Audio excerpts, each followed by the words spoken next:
Good morning. The sun is shining brightly in the court of public opinion in my right eye. It's very, very bright. I'm going to need somebody to come in here and hold like a book or something up, or an umbrella or something, just so I can see what's going on. Or we could wait 5 minutes and the sun will move. Golden Mom, good morning. Welcome to this fine Thursday morning. I had to check the calendar just before I said that, but Thursday morning it is, which means we're one day away from Friday. The sad part about that means that the court is just one more day after today before we have a break. But the good part is we have a weekend. Anyway, Golden Mom, with your proper capitalized hey this morning, you have provided all the payment necessary and have been the first and only bidder in the auction for the internet, and as such, you are now the proud owner of everything IP related. Please keep it safe, keep it running, and the good part is we have a weekend. Whoa! I've got audio coming through. Did you guys hear that? That was bad. Okay. So let me tell you why that audio just came in all weird. Other than that, I've completely messed up my chat bubble. There we go. Okay. I've made something different today. As I watched and reviewed yesterday's live stream with Texas Juan David Ortiz, and the interrogation and the awful sound we have coming out of that, I decided to change the stream latency today to be the slowest. So you are now watching me about 15 seconds ago. The benefit for that is that if I let YouTube delay my live stream to you that much, they agree to make closed captioning available to you on their dime. So what happens now is once that interview, once hour 3 of 12 starts in that interview video, you should be able to turn on closed captioning and be able to at least see what YouTube thinks they are saying on the screen. And that, I think, was worth a little bit of delay. It'll make it a little bit more difficult for me to do question and answer back and forth.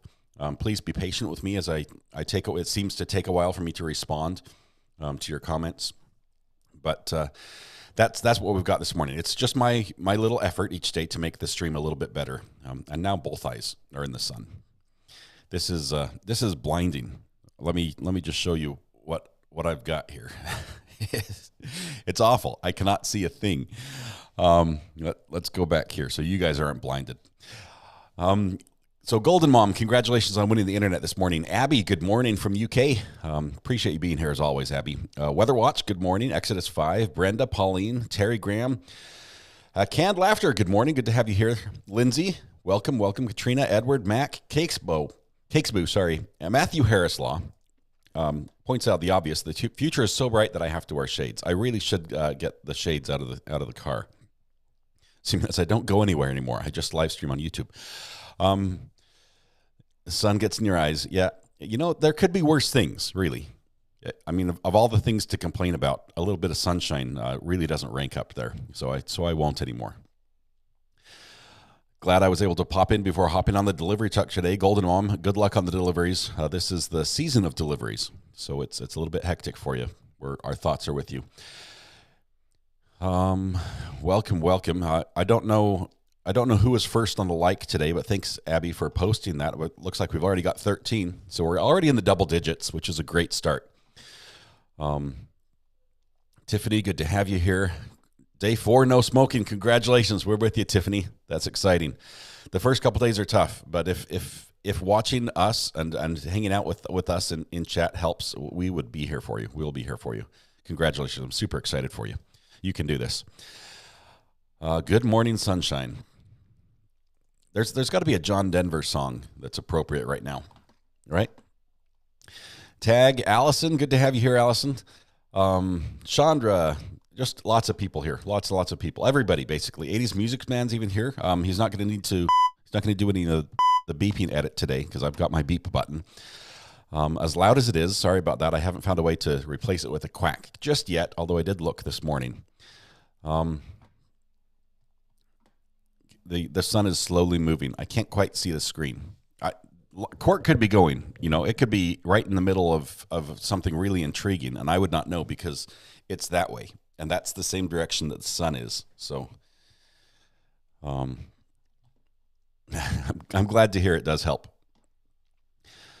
Matthew, let us know when YouTube finally gets around to reading your email and officially makes the news that you are a YouTube partner and have been accepted into the program. That would be we'd love to cheer for you at that moment. I might even be able to get an applause button, as long as it doesn't happen today. I do have some canned applause we could play when it's appropriate. I know one thing, being my husband's jumper means some nice Santa presents for me. The jumper is the person that jumps out of the vehicle and runs to the door. So they're the ones that do the work. The driver has some navigating to do, and there's some work there, but definitely the majority of the work is done by the jumper. Let's see. I'm going to turn off. I hate this little clipping. There we go. That's much better. Don't have the fan running right now, although with the sun blaring like it is. Katrina says, I will ride, but I refuse to shine. Rise, but I refuse to shine. I don't have the fan going yet, but it might get warm in here the way the sun's shining. Lights are on already, even though it's definitely bright. Or blindingly bright, I guess, would be the more appropriate term. So today we're going to be talking about the same thing we were talking about yesterday. This is going to be day 4 of the Texas v. Juan David Ortiz. This is the Border Patrol serial killer trial that is taking place in Bayer, Texas. It was moved from the county. What county is Laredo in? Is it Laredo County? Not sure. Matthew, I hope it's only a couple days. Mine came back a little faster than the week they said it would take, but we'll see. Echo says tag. Hello. Let's see. The trials where we're at right now is the prosecution is presenting evidence, and they've laid the foundation up to the point where they've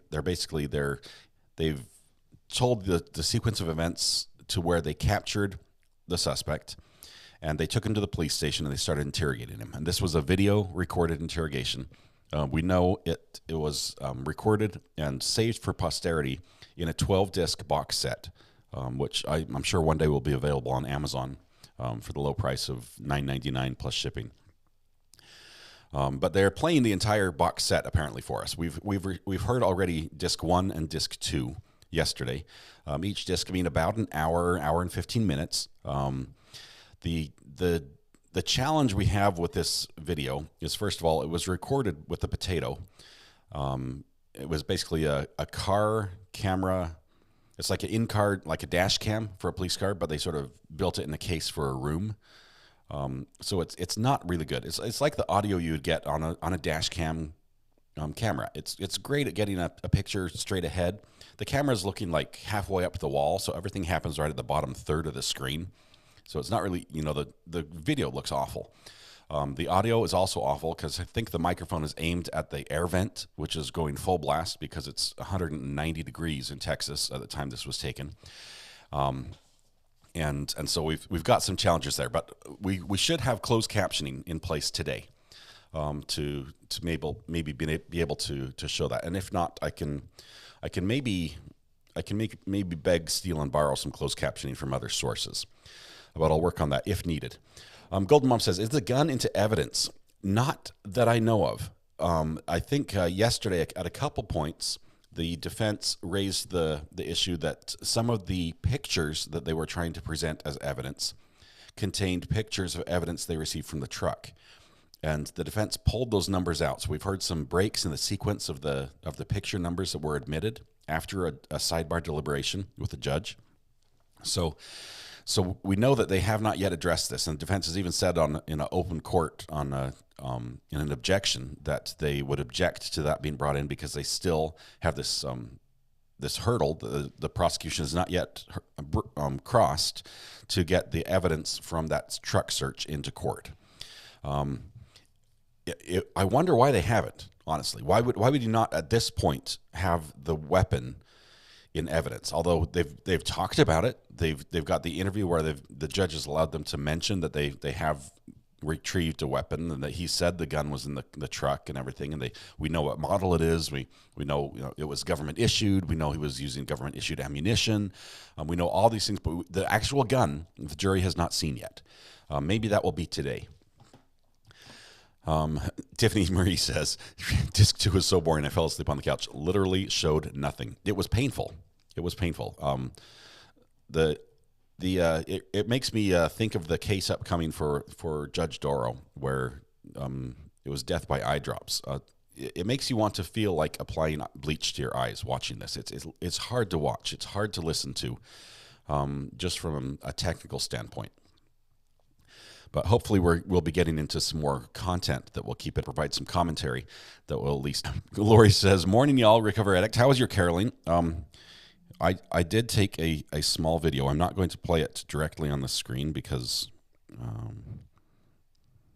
let's see if I can do this here. I will play it the ghetto style.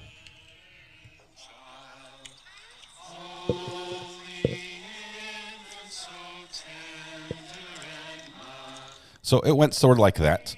That was the caroling, and it was great. We had probably about 50 youth, a few adults there just to keep them all in check, and just wandered around the neighborhood singing. We'd run up and knock on doors and stand in the street and sing to several houses at once, and the goal was just to get the youth together and sort of celebrate Christmas and share that in the community. And we did, when we went to the third house we went to, the lady was out there and she's like clapping. She's like, yay, yay, and everything. And it was great. We're waving, saying Merry Christmas. And we start moving on and she trucks it after us and runs up to one of the other adults who's helping sort of corral all the kids and keep them, on the same block. And she hands him $100 bill. And he's like, what do I do with this? And apparently in England, that's a thing, right? You go caroling and they pay you to leave. Right, you knock on the door, you start singing, and they give you money and close the door, and you walk away. I say that sort of jokingly, Abby, but it sort of is true, right? It's sort of like trick or treating over there. You get paid to leave, but I've never seen that over here, which was interesting. It was a nice thought. She obviously appreciated it. I'm just glad to brighten her day. So the caroling went well. Thank you for asking, and I appreciate you guys letting me leave a little bit early yesterday to get that done. You watched my back. Did anything happen after I left? It was just for those that tried to watch it somewhere else. Let's see. Oh, yes, you're right. Disc 2 included the Doritos scene, the blatant product sponsorship, product placement. I believe they were ranch Doritos, if I wasn't mistaken, ranch flavored Doritos. And we got the full crunch, the chewing, and everything. The crinkle of the bag. It was. I believe it was just, that was probably the most captivating part of the video. To make it worse, I think we were getting our audio from camera microphones, not directly from the computer. Yes, it's like audio from audio. So we've got courtroom noise and the computer noise. We're also getting all the computer update alerts every time the prosecutor's wireless mouse disconnects and connects again or something like that. We're getting those noises at 100% volume, just deafening.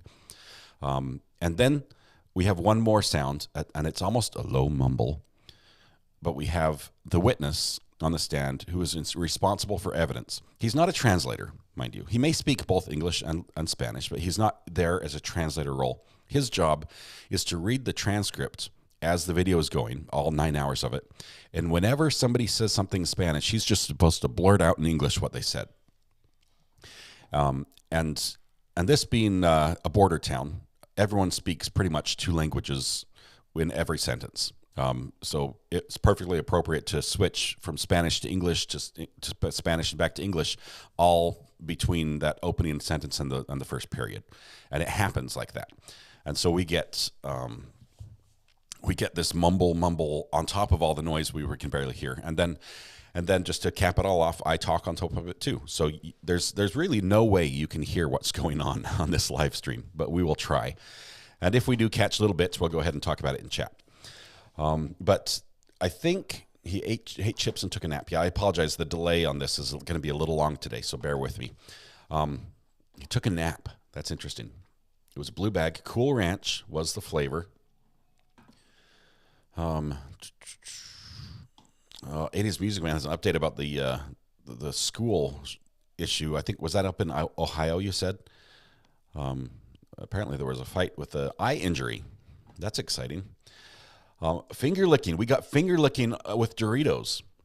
See, now I will say that I'm a big fan of Cheetos and finger licking, because you can eat an entire bag of Cheetos, and then when you're done, everybody does this. Okay, you guys can all vouch that this is true. When you're done, you look into the bag for that last Cheeto, and you realize you've already eaten it, and it's gone.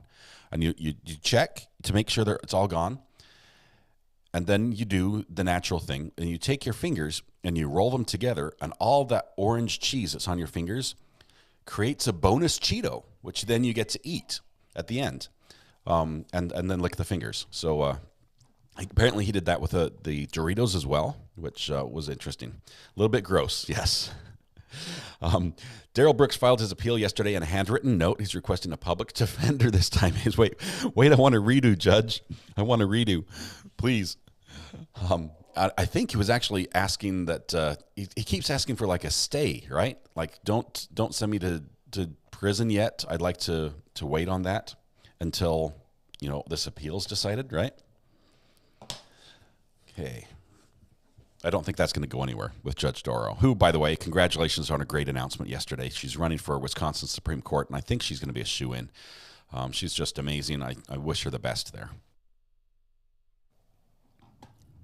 Decorated well listened yesterday. I think, Lori, you sent me some pictures of your Christmas decorations. Thank you. It looks absolutely beautiful. Much more effort was involved in your decorating than I will in my house. But my kids are already starting to bug me a little bit, saying, hey, when are we going to put the tree up? So that will probably happen this weekend, if not sooner. Okay. Just want to make sure I didn't miss anything here. MB says, good morning, Recovery Addict and Little Recovery Addicts. The sun is shining. We're here to see another day. I pray all of you are blessed. We are. It's good to be together this morning for sure. Got a little bit of a crowd forming. If there is anybody new, please feel welcome. This is a very friendly community, so don't be afraid to drop in chat, and especially don't feel like you can't click the subscribe button. I mean, that is there for you, really. As a visitor, that's we provide that service for you. Ven says there was a police chase in Utah yesterday, but it didn't last long like the ones in California do. We actually had 2 police chases, if you count Utah's. Utah, I think they had a shooting. Okay, we're getting a buffering issue. Not liking that. Okay, we'll keep an eye on that. Utah had a road rage type shooting of some sort, and they had some blocked off I think it was I-15 in Davis County. For those of you who are in Utah, I saw a little bit on the news there, and then there was probably around I think it was like 11 o'clock at night. I was still up. I was still doing some research for the show. I don't sleep much, if you haven't noticed. There was also a very, very brief chase in California, high-speed chase with a motorcycle. But basically, as soon as the alert went out, the cops had already stopped the motorcycle. They sort of wrestled him to the ground and struggled to get his helmet off. They managed to take his helmet off, and that was pretty much it. And so, if somebody did watch that chase in California, I was looking at some other footage, trying to find the earlier footage before the notice went out, basically. And I found somewhere, it looked like a police officer was riding the bike out of there, like riding the bullet bike after they had arrested the guy. Like hauled him off to jail, and then the cop hopped on his bike and rode off. Maybe it was late. I will say it was late, so I might have my facts mixed up on that one. But if anybody saw that, please let me know. Matthew Harris says, just like Schadenfreude describes a certain emotion. Did I say that right? Schadenfreude? Freud? There needs to be a word to describe the feeling of not realizing you've already eaten the last cookie, Dorito, Cheeto piece of candy. I can't imagine a worse feeling when you're hungry than wanting that next chip and not having it there for you. The letdown is real. I mean, it's devastating. That might have been his trigger, really. Cakes, have you seen the photo of him holding up objection on paper? Is that another objection? I watched on DB's case. Obviously we watched that pretty much from the beginning, and I've seen him do it a couple times from the other courtroom. But I was wondering if that happened again. Did he get thrown out of even in this last hearing? There was a shooting, road rage in Layton. That's where I used to live. Crazy, crazy. That's the Utah shooting.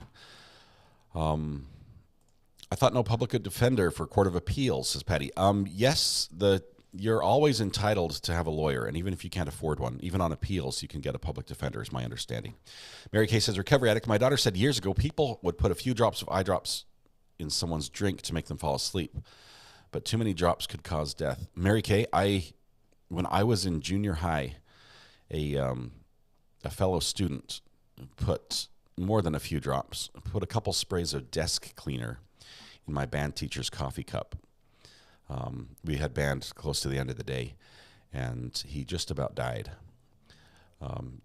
He had his heart stopped, and luckily he was at a friend's place, and they got medical help, and were able to revive him. But a few drops of anything in someone's drink without their permission is a no-no. You don't need a lawyer to tell you that.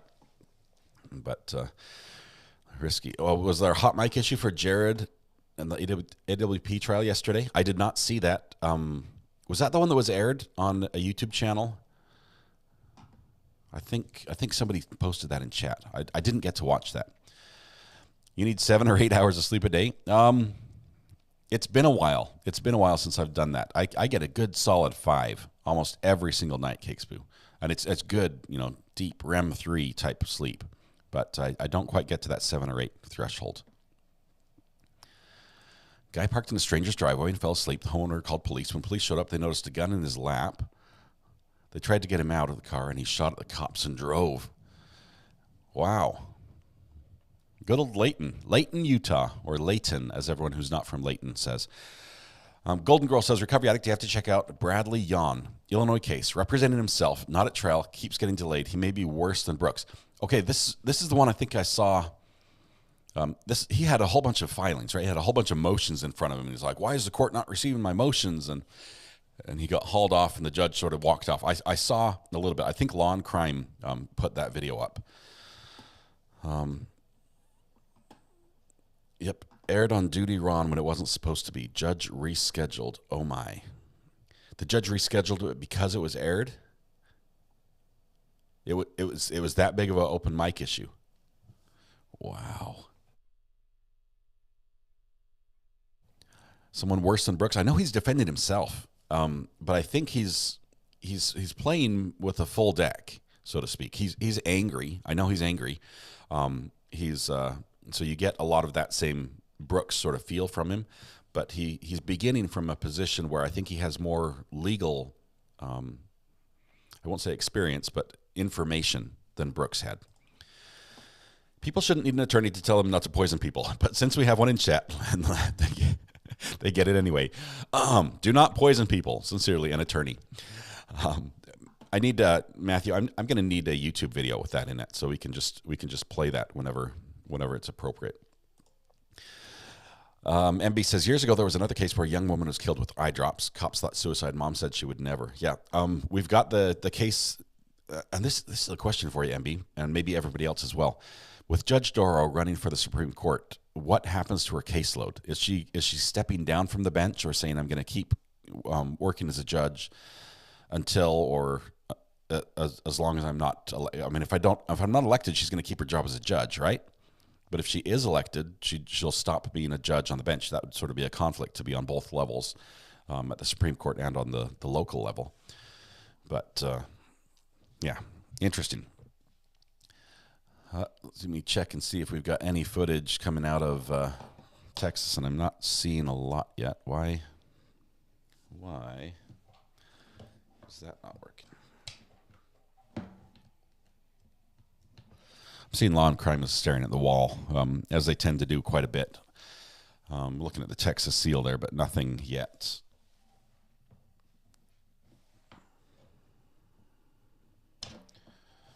I have an iPad adapter that is not adapting properly. So bear with me just one second.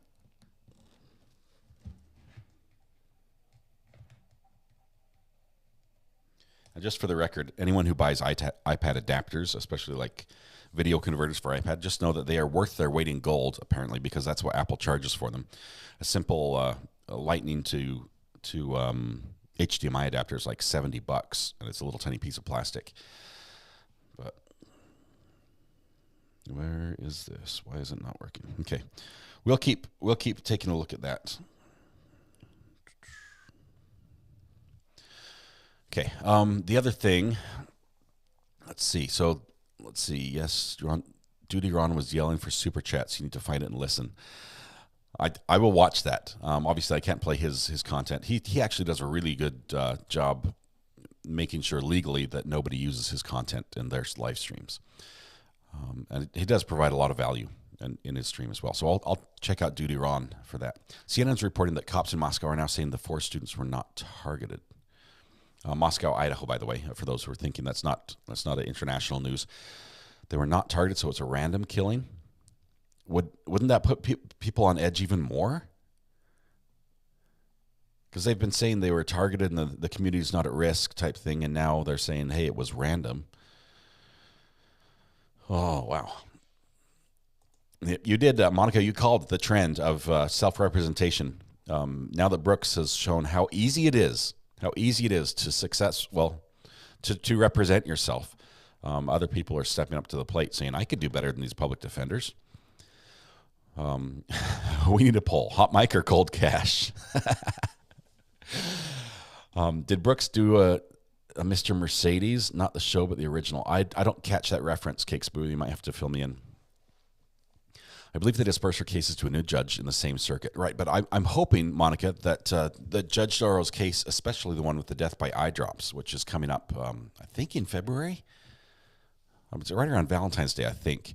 I hope she still does that one. I'm not sure what her caseload will look like, when she's at that point. I'm getting worried. I'm not seeing the live streams come in yet. And was it 8:30 they were starting? Down there in Texas. Let's see. I'm not seeing on KSAT either. Okay, well, I think we're safe. Law and Crime doesn't show anything yet either. So, let's see. Judge Darrow will serve as a judge as much as her upcoming schedule will allow. Please take that case. I'd love to. Just with her, the fact that she's running, first of all, makes her an item of interest for news media. Just that she's running for Supreme Court. The fact that she's managed DB so beautifully, even in spite of the circus it was. I think people will want to see her next big murder trial, and I think that's it. Monica says, as a former paralegal, scheduling cases, the seat is usually vacant until the replacement. Okay, so she'll just, what I'm saying is, if you're running for as a legislator or something, the legislature, you have to go out and campaign. And I'm not sure if judges do as much campaigning. It might be more targeted, some speaking at some groups, like a Lions Club or, just basic professional organizations. They probably speak there and try to win the hearts and minds and wallets of prominent organizations and people in them. But we have not done any polls on this case on the channel yet, Steve, but maybe we'll do one today. Can we do a countdown clock to Sarah Boone Court date in January? Yes, January 30th, right? And I'm keeping an eye on the paperwork because I'm really worried. I hope this is not true. Like, knock on wood somewhere, that she doesn't get her lawyer replaced. Because if she gets a new public defender, if she goes to public defender number 7, We can expect another delay probably of the 3-month variety. Cold case, random serial killer. That just makes it worse, Rich Buddy. This Idaho case, random serial killer. Why is Ken's 5? Nobody's giving us a feed from the courtroom yet, so we're going to keep talking. I think it's maybe 10 o'clock. Maybe we have half hour before the courtroom starts. There was a crawl space found in the Moscow 4 house, like a hidden crawl space underneath, or like a hidden room. I hope she gets Brooks again in Supreme Court. I missed them both. Mac, would that be a conflict of interest? Because I believe she would have to recuse herself on that one, because she would be deciding whether or not her behavior as of judge was appropriate. Because it will have to be procedural. Any appeal that goes to the Supreme Court for Brooks is going to be procedural, not on facts or not on the jury's decision or something. It would have to be pointing at her doing something wrong. So I think she can't get him at both levels. That would be ethically wrong. Suzanne says, good morning, everyone. I just finished watching Wednesday on Netflix and looking forward to another season. Suzanne, we talked about this yesterday. I think I'm going to have to watch this as long as it's family friendly. Maureen Smith says, good morning, all. And are we going to have Christmas carols singing? You did not miss anything last night on the Border Patrol. Thank you. I feared that I wouldn't miss anything. I guess, but the chips, I would have liked the chips. Thanks for the text, Miss Chris. Appreciate it. If those students in Idaho were killed randomly, I would be extremely nervous if I lived there. And that would explain why the 911 has reported a huge influx in suspicious circumstance calls up there. The judge said 8:30. Well, Judge, we're going to need... I'm okay with the judge being early or late. Really, that's his prerogative. But we need consistency one way or the other so we can plan on it.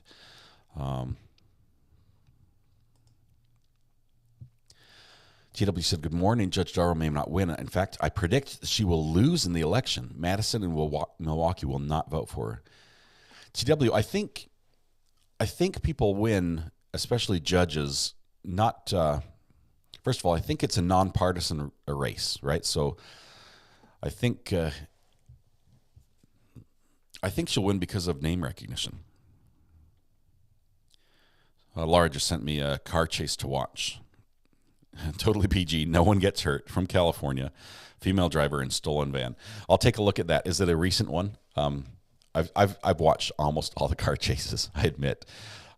If you look at my YouTube history, you pretty much can find every car chase on the internet. If she gets the Supreme Court seat, then her current position will be vacant and the cases would be pending until then. I think she's going to win, TW, based on name recognition. Not that people look at her and say, yeah, I like her as a judge, or I prefer a different race to be represented on the Supreme Court, or anything like that. I think she'll win because they look down the list to vote for, and that's the one they recognize. Has he replied to her yet, I wonder? I don't know. The Netflix Dahmer series inspired someone? Oh, yeah. MB says, my smoothie is made and I'm ready for the day. Strawberry smoothies are my love language. There are 6 love languages, right? And strawberry smoothies is the last one. It was left out of the book. They showed this crawl space. It was a weird little cupboard that had no purpose. Did they show from inside the house, or was it outside? Matthew backs me up. I always like it when Matthew starts, recovery addict, you are correct. As a matter of fact, anytime somebody says that, I just feel good inside. So thank you. The judge would recuse herself. We haven't gotten to the Whataburger yet, so you didn't miss that. That will be interesting. I imagine he'll have to be, for anyone who's had a Whataburger, I imagine that's something that you have to eat with 2 hands. And with one hand handcuffed to the chair, I don't think you can successfully navigate the intricacies of consuming a Whataburger with one hand behind your back. It's really a 2-hand burger. There's just a lot of burger there.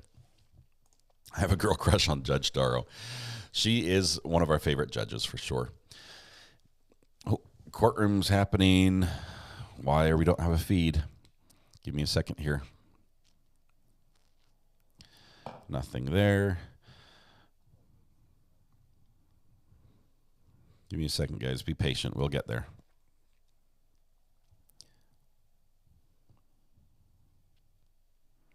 There we go. We're going to take it from KSAT. First, I'm going to take the audio because it's easier for me to bring that. Give me a second to get this set up, guys. We're having buffering issues on my end. Is anyone else having trouble?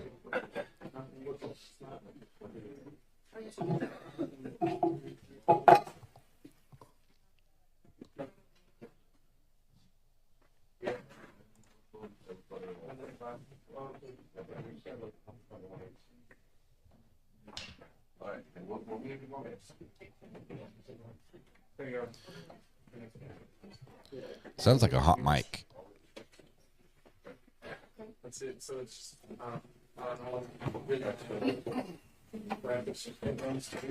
yeah. So that's not it.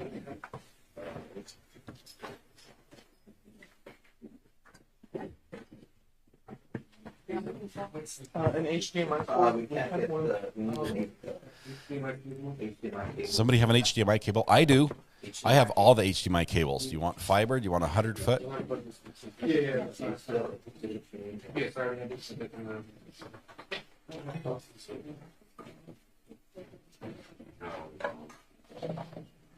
Typically, HDMI cables are limited in length. The longer you go, the poorer the signal is, unless you go to a fiber HDMI cable, which is directional. You can only pass video one way, which means there's an in and an out, even though the plugs are the same.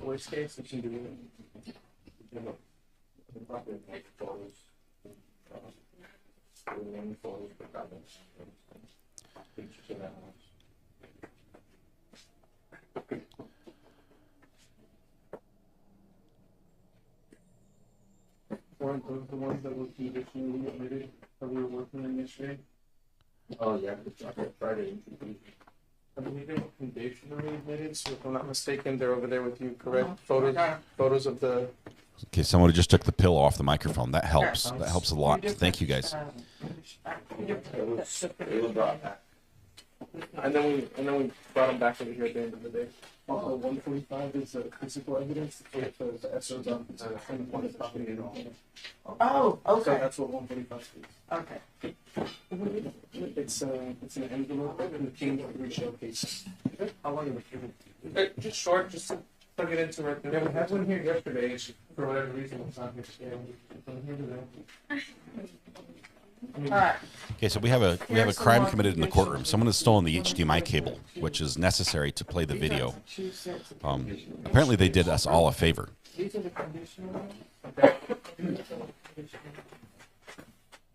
Yeah, those are the. If I mean, Those are the ones you need? yeah. No. We are. Here's one in here.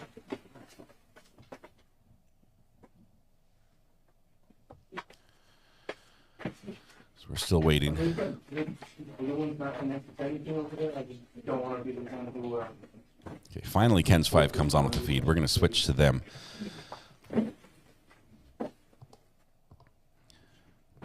The other end is right here. Let's see if Ken's 5 actually doesn't have audio yet. So this is going to get a little confusing. We're going to take the audio from KSAT. Proper. Okay. This probably the additional.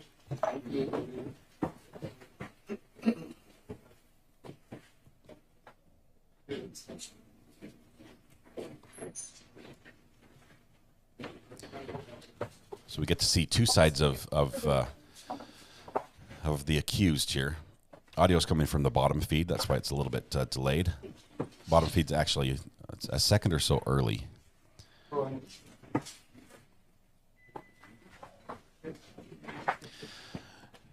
Their tech stuff is never ready.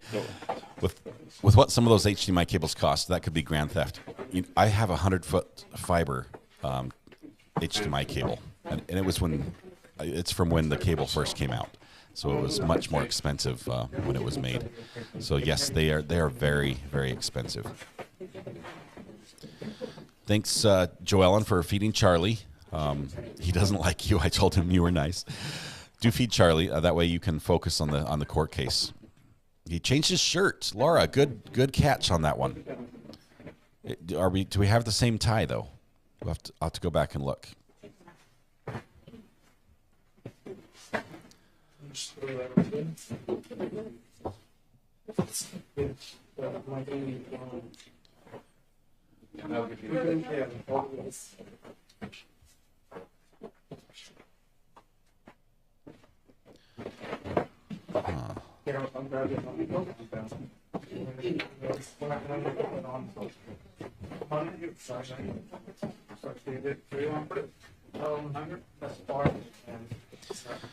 Just made the hubby eggs, bacon, hash browns, and English muffin.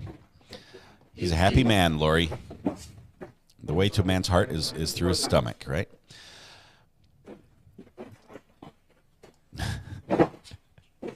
Acts of service is love language. Okay, I'm just catching up on chat a little bit here.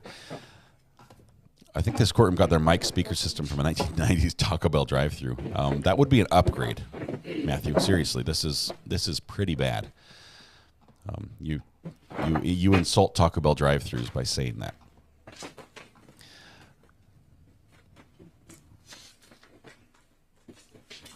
It's good on your end. Okay, I'll keep an eye on that. The buffering. As long as the cache on my end, I wish I could show you what I see, but I can monitor. I've got one of the boxes on my screen up ahead of me is strictly my connection to YouTube. I can constantly see the data rate, how long it's been connected, how much memory is devoted to buffering the video on my end before YouTube receives it. And currently, it shows there is none, which is the proper answer for a smooth feed.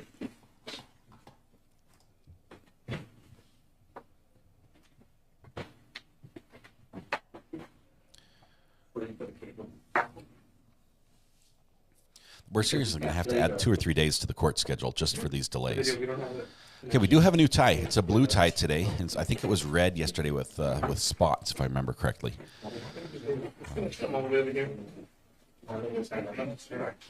It is blue. Thank you, Laura. You saw it well before me. I had to wait for this other angle.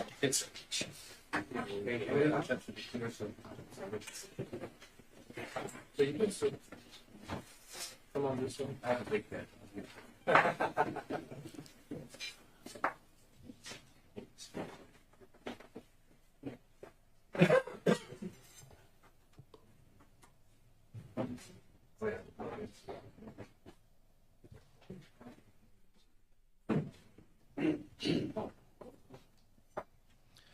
got to step away around the back side of the desk here for a minute and unplug and replug in an HDMI cable of my own.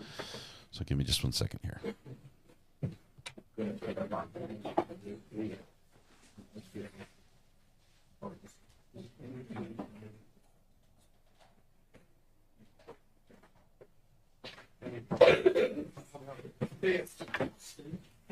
you mind? Yeah, I got the okay, perfect. No, it's already on. Plug it in stuff and plug it in again.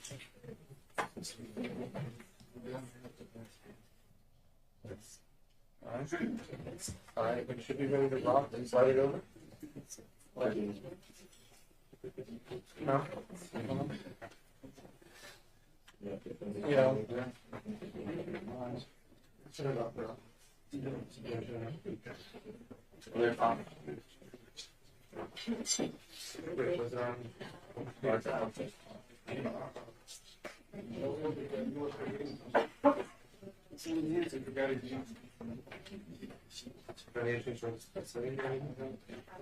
No, it should automatically should either mirror or have this. It's communicates in the office.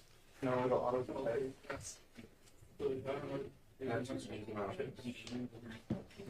This is just embarrassing for the prosecution, really, and for the courtroom to be sitting here and not being able to have everything ready.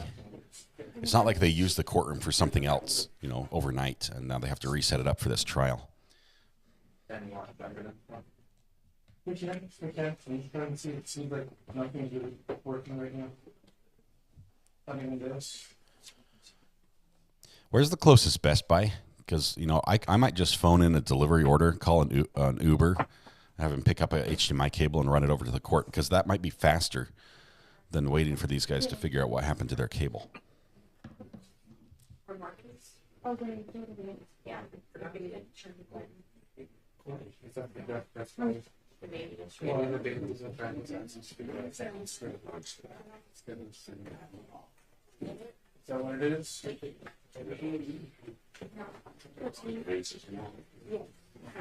Oh. This is just a circus. This is bizarre.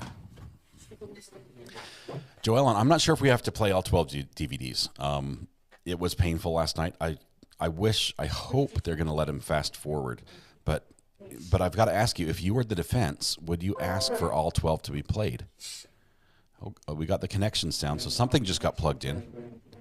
Maybe it's HDMI. Would you ask for all 12 to be played? Because that really would help instill in the minds of the jury just how painful it was for him to sit here for 7 hours and be beat down by these questions. And that's what they want. They want the jury to think this is a coerced confession. We forced him. We twisted his arm. We really applied the thumb screws type thing. And the entire thing, and it's painful. Speaking of painful, good. Oh, my goodness.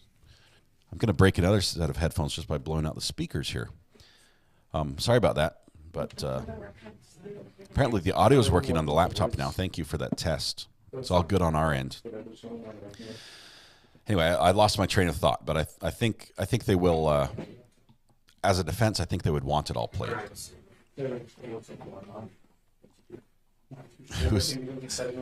I have like 2 boxes of miscellaneous cables in my closet. DMB, I have what's called a cable caddy, I think, which is like a big long handle that has little hooks, and I could put those little rubber, the ball and bungee cord things, and I can just wind up all my cables and wind them properly and have them all hung right where I need them and carry them all at once. Very handy. I love it. Somebody did take the cord home. I'm thinking this is the guy right there. That's him. The elderly defense counsel. He's like, haha, court cannot proceed if I take the cord home. It is embarrassing. Didn't we do this yesterday? Yes.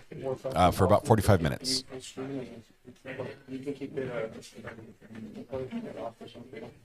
I'll move it back over to your side so the can see it and publish. They're going to surround it. Yes. Well, it's already been published. Sorry. Just hit switch channel 2. Yeah.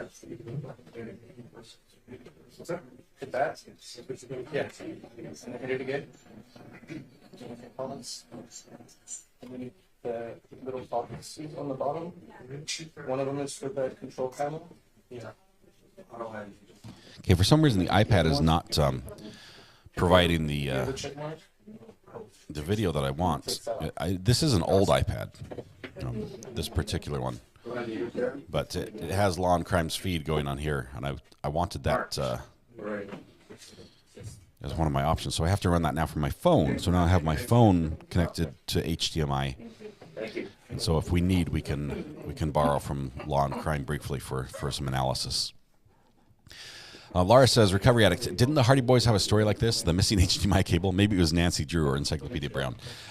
Yeah, one of those dime store mystery novels for sure had them. Is someone going to get choked out with the empty HDMI cable today? It's like a Jarrow, right? Is that Garrow?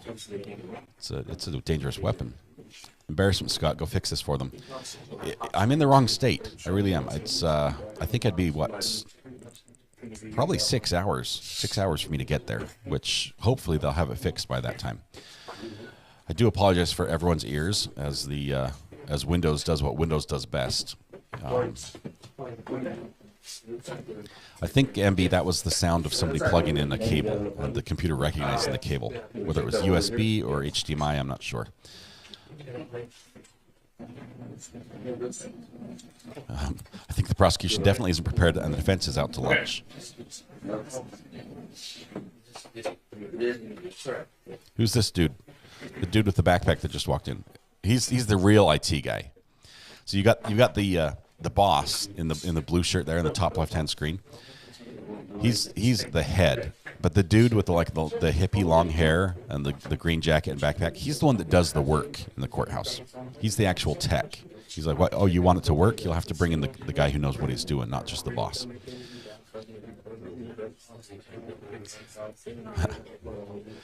Random act of kindness. Please help these guys out. Best Buy, Geek Squad, somebody. Yeah, we started off with a headache. My apologies. If a juror falls asleep, is that grounds for mistrial? I think if the judge notices it, they might just say, hey, wake up, type thing. But if it happens a lot, possibly, it could be a problem.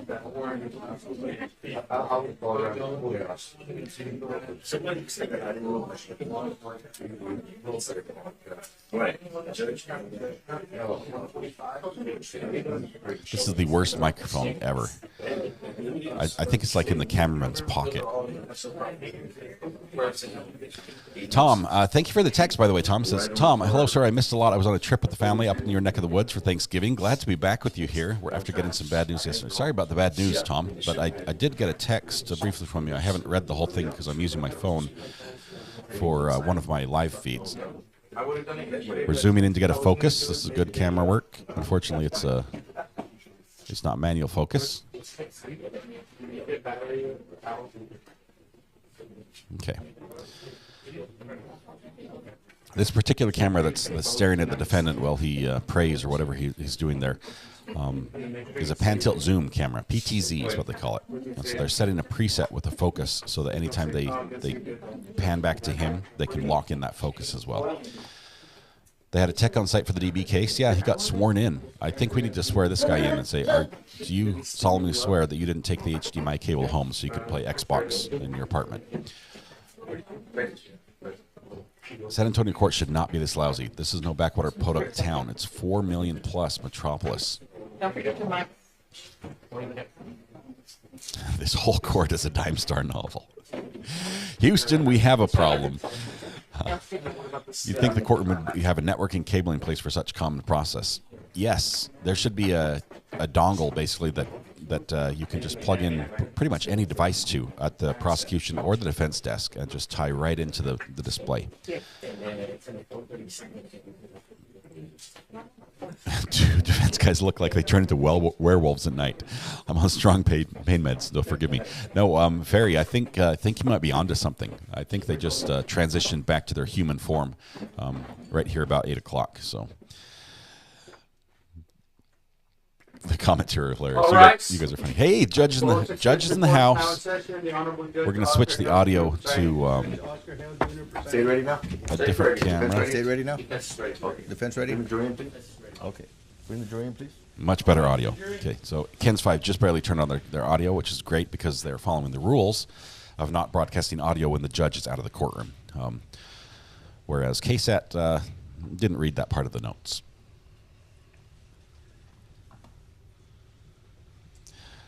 True Celtic says, just call me Mutt. I'll try to do that, Mutt, from now on.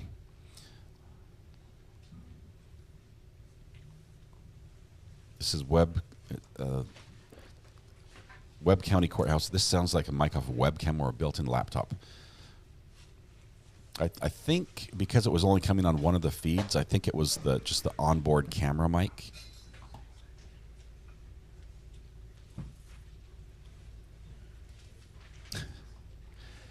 Yeah, can you imagine if it's the judge? He's like, I brought it back to my chambers just so I could, relax a little bit, catch up on some Call of Duty.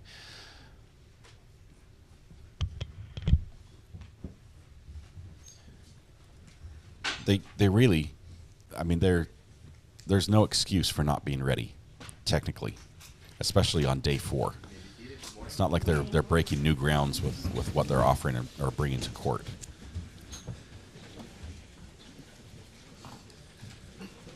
All right. The statement proceed.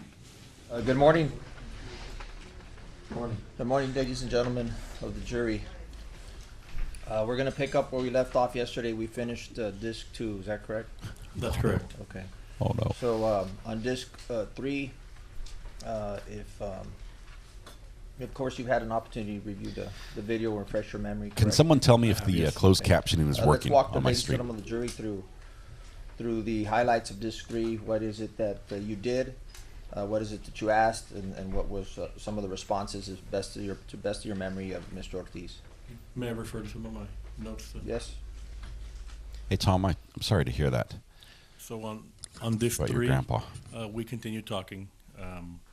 There's not a lot of cooperation, but there's communication. So we continue talking, and continues to claim that he doesn't know any of the people we're talking about. There's a continuation of that. There's a denial of the knowledge of any of these people. At one point in this three, he says something like, if I had my firearm, I would have shot you guys. That's not good. He mentioned that his life is over. He's shown pictures of the victims, and he says he doesn't know who they are. And that's what this three is about. It's a continuation of the interview, and there is communication, and there is a advancement on it, but it's not very cooperative. Specifically, what do you do to jar his memory or to elicit or bring out his knowledge or knowing of any of the victims in this case? We showed him pictures. We told him about the details that we were told that the victims knew. We asked him about some Facebook posts that had been put on by him that his family and friends found alarming. He put something to the effect of, "This is Doc checking out," while he was up in the hotel parking garage. And, Let me stop you there. Can you explain what do you mean by that? While he was up in the bed of the truck. While he was waiting in the truck, while he was waiting to get While he found was or hi- arrested, while he or- was- while he was hiding, correct. While he was hiding, he went onto Facebook. While he was hiding, some time before he got caught, he went on Facebook and he was putting some posts online. He received some phone calls too. He mentioned that some people called him, and that's what disc 3. That's what you're going to see in disc 3. And I believe there was some questions about phone calls that he was getting, or people, co-workers looking for him, people concerned about him. It's going to be a long day. Some of his coworkers, some of his border patrol co-workers. And what was his statement on Facebook that he put out there, that he posted? Not verbatim, but it was something to the effect of this is Doc checking out, something like that. Doc, as in he was a medic and he was a corpsman for the Navy, so Doc checking out. I guess that's what they call him. Okay.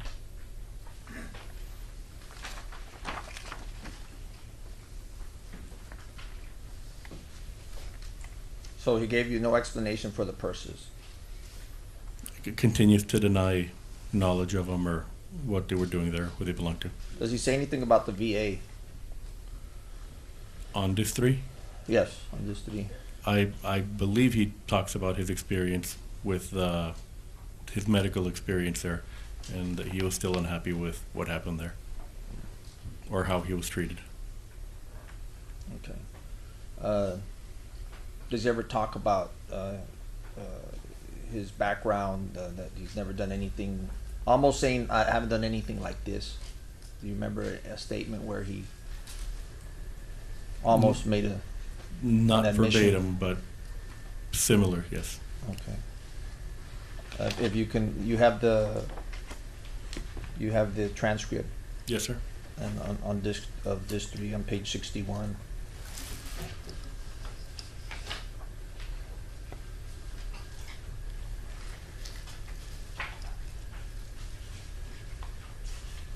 Line 22. Do you remember him responding, I have nothing in my background, like I said, I've never done anything like... Correct. Can you read that? Page 61, line 12. So, guys, I have nothing in my background, like I've said. I've never done anything like with that. I just don't know. Okay. So he didn't finish that sentence, but he started to say something. Correct. He goes on to say, like, it was the VA that fucked me up. So, I mean, I hate to say it. Don't go there. Beep, beep. Anything else that you recall from... does he talk about the alcohol and the pills again? That's a continuing theme, yes, sir.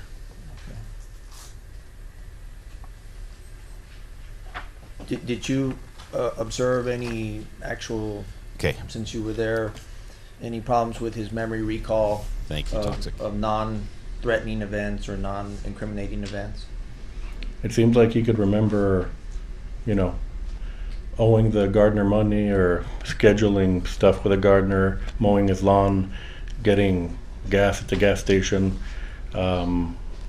He could remember mundane things, but whenever we'd ask him about any of the victims or anything else, that's when, you know, I don't remember that.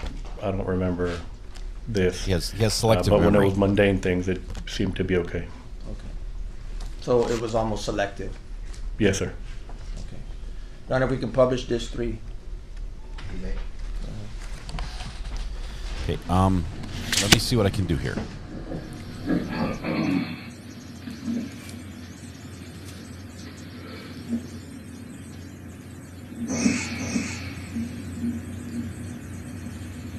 Tell me if this is if this is useful to me. The trade-off we have here is I can give you some closed captioning. Oops, sorry, I've got weird audio happening. Yes, he was just asking if he was going to still continue to read the translated part. And Mr. Captain. Is that better? I can give you some closed read captioning, loudly when you. but I know you have a soft voice, like so what you have right it here. tapers off. But then I You could can't read put your loudly chat on the screen, the Spanish, the English, or my Spanish face portion. has to go off the screen. When and it I need comes my up. face on the screen.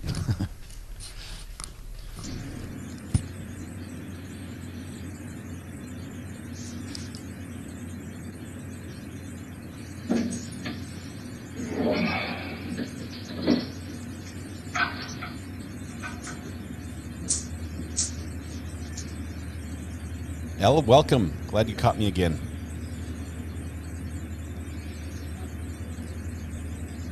Is the beep to wake us up or hide swears? A little of both. Utah Steve. I'll do a little of both.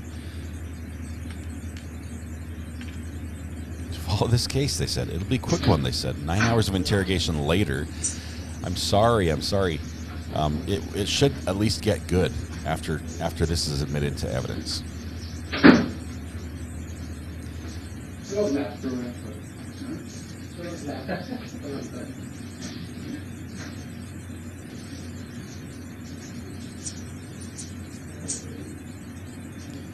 I'm going to try to match up all the videos perfectly.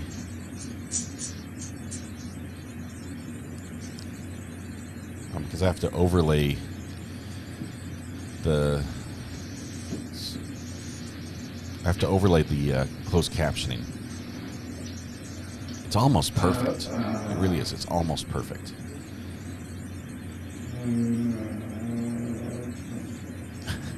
He's groaning.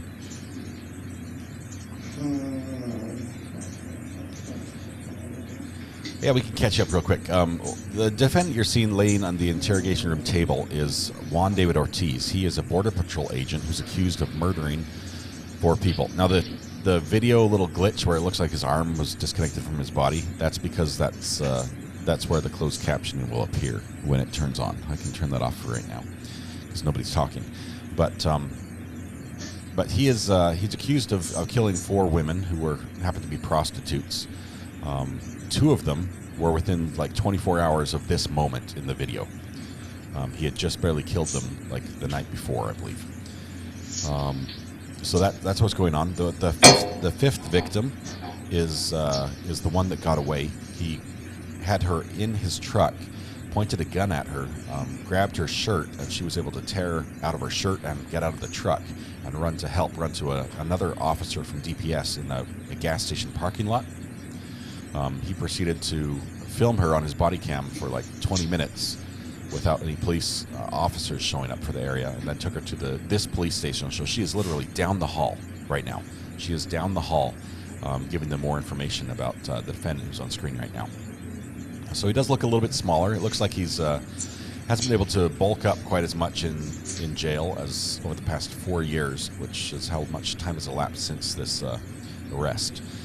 But that's where it's at right now. Prosecution is still presenting their evidence. We're on day 4 of the trial, day 2 of the recorded testimony, and this is key because we know we've got, I think, 9 hours of recorded testimony. This interrogation The first 7 or so are very unproductive. He denies everything, just continues to denying.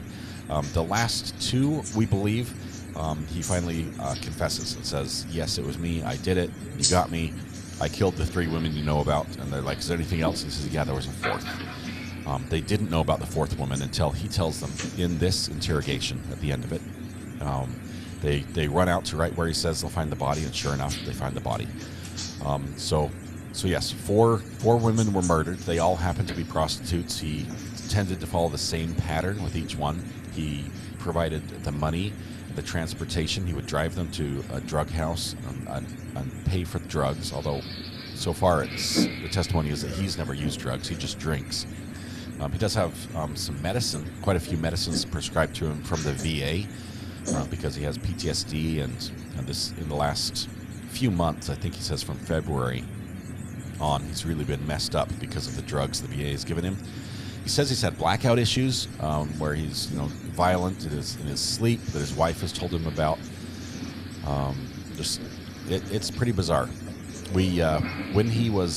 After he had Erica, the woman who got away, in his truck, and she ran to help, he left, and instead of I think he went home and loaded up all his guns. And basically loaded up his AR-15. He had it sitting on the kitchen counter. He's got a shotgun in the garage. He's got a 22 lever action rifle. He has a Kimber, a really nice Kimber firearm, so a 1911 model, 44 caliber under his bed. So he had guns all over the house ready for maybe a firefight or a shootout. Some people have said suicide by cop. And so he's sitting there, and the cops don't show up right away because Erica didn't provide the information about his house immediately, or they weren't able to respond immediately. And he changes his mind. He leaves all the guns right where they are, except for the one that was used as the murder weapon in all the other murders, and that gun is a government-issued H&K P2000 40 caliber pistol, shooting government-issued ammunition. He takes that with him. He goes back out onto San Bernardo, the street, which is basically the street where the prostitutes work, and he picks up and kills 2 more women. Then they find his truck when he stops at a gas station to use the restroom. Officers find the trucks. They put out a bolo for him at that point. The officers, one pulls out an AR-15 and has him at gunpoint as he comes out of the store. The other's got a pistol out. They say, hey, is that your truck? He says, yes. He's like, what's going on? And they say, we just want to talk to you. Turn around. He turns and he runs. So there's a short foot chase where he outruns the 2 officers. He goes to like an abandoned building or parking garage. The officers initially thought he went to the abandoned building, but they set up a perimeter around there. Several law enforcement agencies respond, right? And they all just they all move in basically. They clear the building and then start clearing the parking garage. And they end up finding him on the 4th floor, the top floor of that parking garage, hiding in the bed of somebody's truck. The gun, the murder weapon, was left in his pickup truck back at the gas station, which the cops searched when he fled without a search warrant. And that's important because that's going to come up. The defense is going to say that was an illegal search, and so the gun and the evidence they found in that vehicle should not be admissible. They've fought that every time that's come up. So far, the judge has sided on the prosecution side, but the actual issue of the search itself being admissible has not been handled directly. So the officers, when they do catch him, they get him out of the truck. They put him in a police car. He has another officer ride with him on the way back to the station, who the whole time is like making sure he's got the fan on his face and is comfortable and everything. He gets brought into the sally port of the police station, and which is about 30 feet from this door, wheeled in and sat down in this interrogation room. And this interrogation begins and continues for 9-10 hours. It's on a 12-disc set. This is what we know. 12 CDs of this video, and some of it is just like what we see here, painfully slow with nothing happening. He's on the 2nd bottle of water. We know in disc 2 he got a bag of Doritos, Cool Ranch Doritos, which he consumed and then licked his fingers. But he has been. When he was first brought in, he had his handcuffs behind his back with double cuffs, meaning that they're not pulled tightly behind his back because of his muscular build. That would actually restrict his breathing. He has to go to the bathroom, at which point they move the cuffs in front of him. But once they brought him in and sat him down, they said, "Which hand do you write with?" He said, "I write with my left." So they uncuffed his left hand and then cuffed his right hand to the chair. So he's been cuffed to the chair pretty much since then, as you see right there, with his left hand free to eat chips or drink or stretch or point or stuff since then. So perfect timing. They're bringing in evidence to confront him with. So this might get a little more interesting. And might I just say, I missed a super chat. Tiffany, let me turn it on. Where he left off. Thank you, Tiffany. Put it in the pickle jar, she says. $4.99. Thank you. I will do that. Thank you, Tiffany. I appreciate the super chats. You're probably wondering why is it a big deal, because I always hire someone on my lawn. Okay. And my wife got tired of paying $40. So, otra vez, So again, I went to the den. How do you say it? I bought a gallon and a half of gas, and I bought beer, as I always do. I went back to my house, and I mowed the fucking lawn. So that's what I did. I told you guys I did something Thursday. I just didn't remember. The whole damn fucking day. I'm not going to use the beep button, but... I think that was even the day that I bought pizza. It's just that I don't remember if it was when I bought... If it was... Yeah, when... Okay, so I thought Thursday, corté la yarda y fui a Pizza Hut. That soft voice you're hearing is the witness on the stand who's the evidence or police officer responsible for maintaining evidence, reading from the official transcript, translating every time he sort of flips over to Spanish, he reads the English official translation. I'm not saying you're lying about this stuff, okay? There were a lot of people concerned about you today. We're finding out that there were a lot of people concerned about you because of the stuff you posted on Facebook. This is disc 3. Can you tell us why you were posting that stuff? I was laying down in the back of a pickup truck after 2 troopers had chased my ass. Please. If I would have had my sidearm, I would have never shot you guys. I would have just shot myself right there. Why? Why would you have shot yourself? I got 2 troopers going after me. So there's no reason to shoot yourself. I don't know where the fuck I was at. All I know is that 2 troopers chasing after me. Although I black out, I can understand enough that I have 2 troopers behind me. Right. So, yeah. Have you ever forgotten something? Let's say something you did with the kids, the wife, and stuff like that. But then you see a TV show or hear certain music, and then it reminds you of, wow, you know what? Remember when we were doing that? Or remember when we went over there? Have you ever had that? Like que te olvidas de algo, and then you forget about something. Yeah, like everybody, even we had that stuff. Okay. Okay, I'm going to turn these off. Maybe that might jog your memory a bit. And Don't think they're helping, and I want to be able to put your chats up. We're trying to get to the bottom of why what happened, why it had to happen the way it happened. And the only one who can tell us how to deal with it, look at me, please. Challenge accepted, Stephen Lee. You guys asked me if I worked Labor Day. I did work Labor Day. I worked the day before Labor Day, and I worked the day after Labor Day. You guys made a big deal about Thursday. I don't know why. I was home all fucking day. I'm on my lawn. I had a credit card transaction. It'll come out in my credit card. It'll come out in the cameras. And then I bought pizza in the afternoon. We got a hold of your wife, too. And what did she say? Yeah, she lied to us, and it kind of contradicts some of the stuff you're telling us. And she's extremely concerned over something you said. Oh, fucking shit. For your wife, she lied to us? No, my wife and then my wife is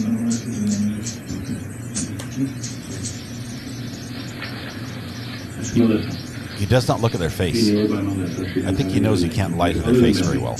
But mainly Melissa.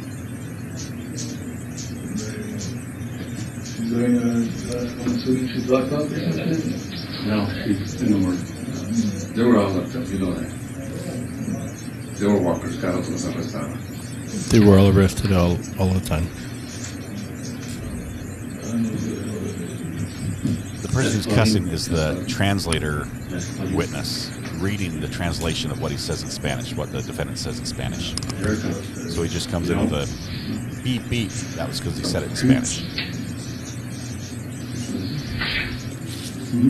I've really tweaked the audio here. Look at Melissa, please. That's Melissa. 40 caliber Smith & Wesson to the back of the head. More than once.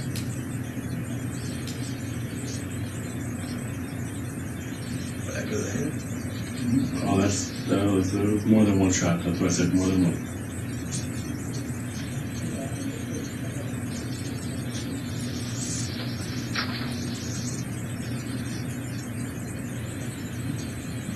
Girl? No, that's Claudine. 40 caliber Smith & Wesson. Headshot. For this one, that's also Claudine.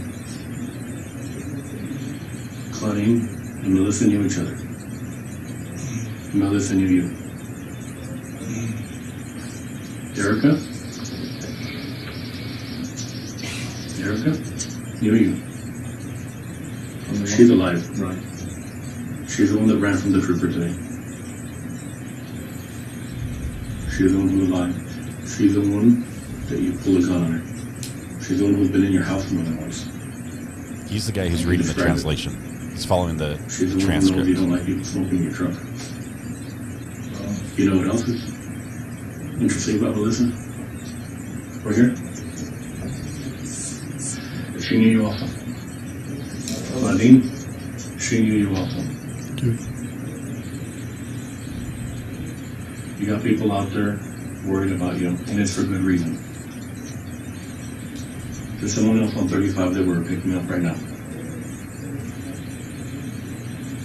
And let me start showing you some stuff here. This was in your truck. It's not your wife. No, it was in your truck. That's your cover in your truck. But that's not your wife, right? That's not your wife. No. And I can tell you why I know it's not your wife.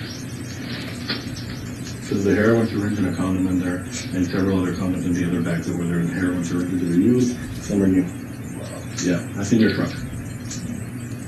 So he's being presented with the physical Your 40 evidence. caliber pistol and your bloody boots. Yeah, yeah, no.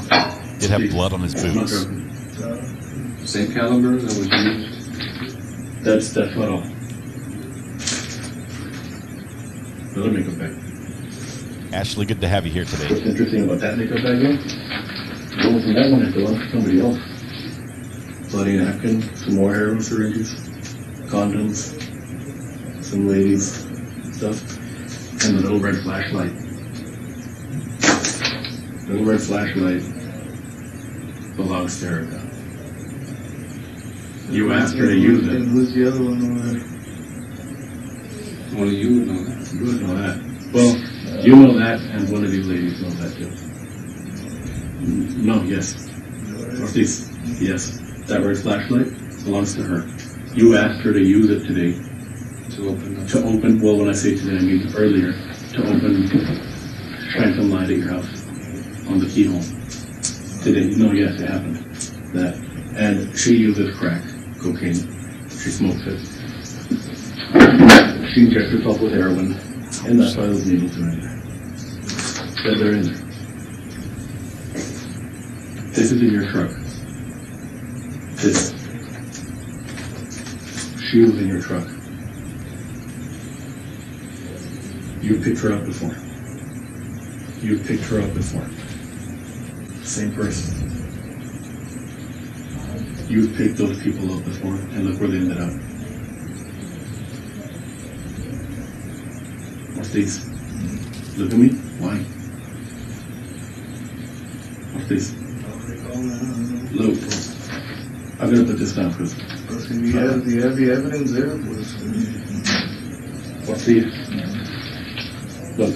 No gloves, just a Your Ziploc family bag. can ask questions. Your wife can ask questions.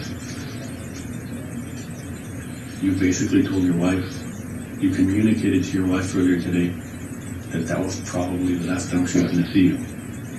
Or, yeah. hoping that I had my pistol with me. Why were you gonna kill yourself? Yeah, I know. Why? No más. Did you feel guilty about Not just because. Please. Look here. Listen.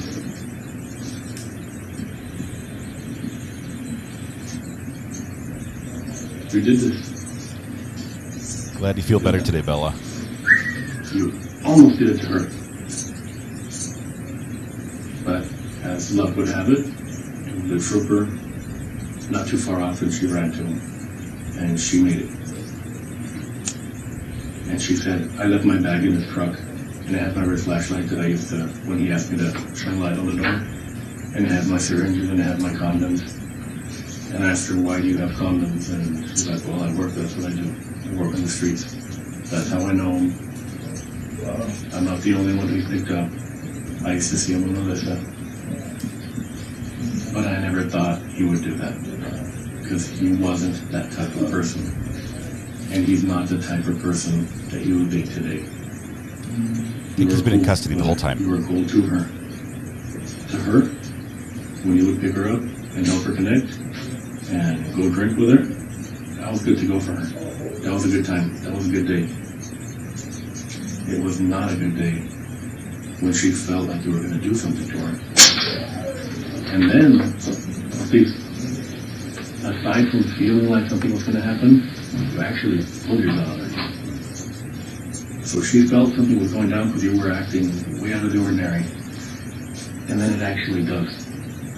See, her, Erica. You have even gone to her house and spoken to her brother. They've said that she's in there. They're talking to him down the hall already. We're telling you you have. We're not.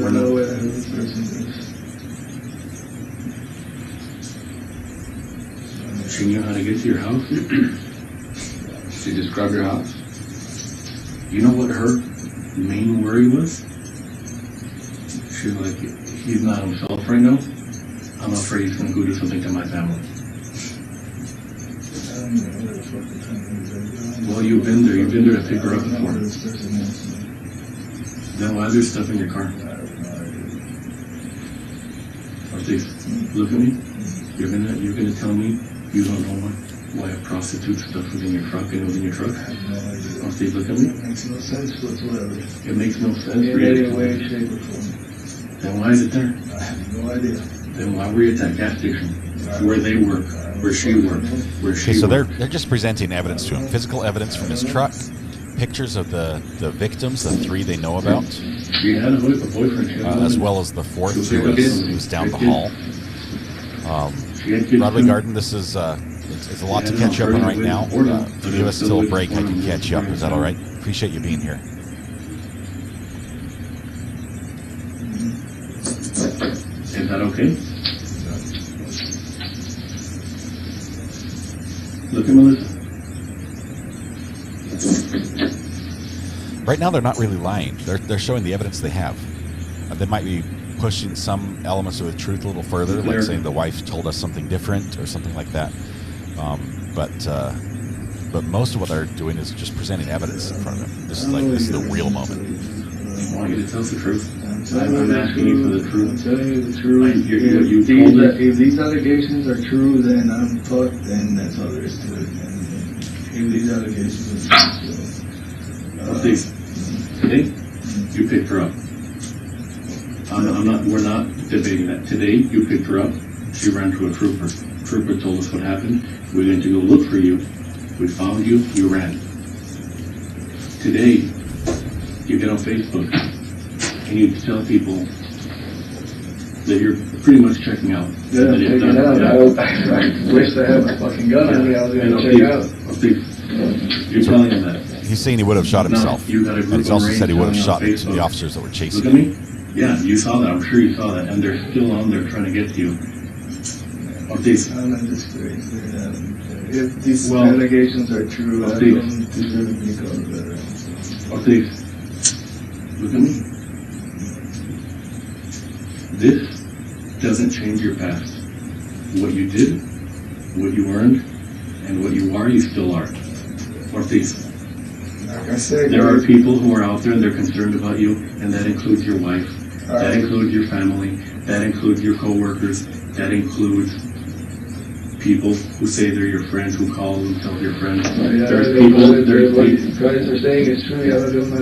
Everything's gone to fucking waste. I disgrace the country, I disgrace the oath, I disgrace everything. If this is true, then fuck it, then... He's not confessing, he's saying if this is Yeah, true. right now they're worried about me. Wait till this breaks out. They're gonna say, hey, it's a pinche burro. They're the fucking... I didn't even know his name. Had nothing to do with it. So, dude. Hey, look, Ortiz, look at me.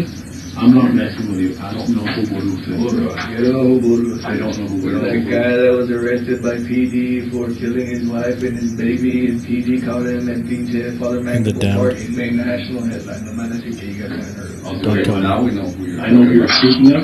I don't know him by his name. Okay. I didn't investigate that case. So that's what I didn't, but you know what? We're investigating this case, and this case, and this case, and this case, And the other one.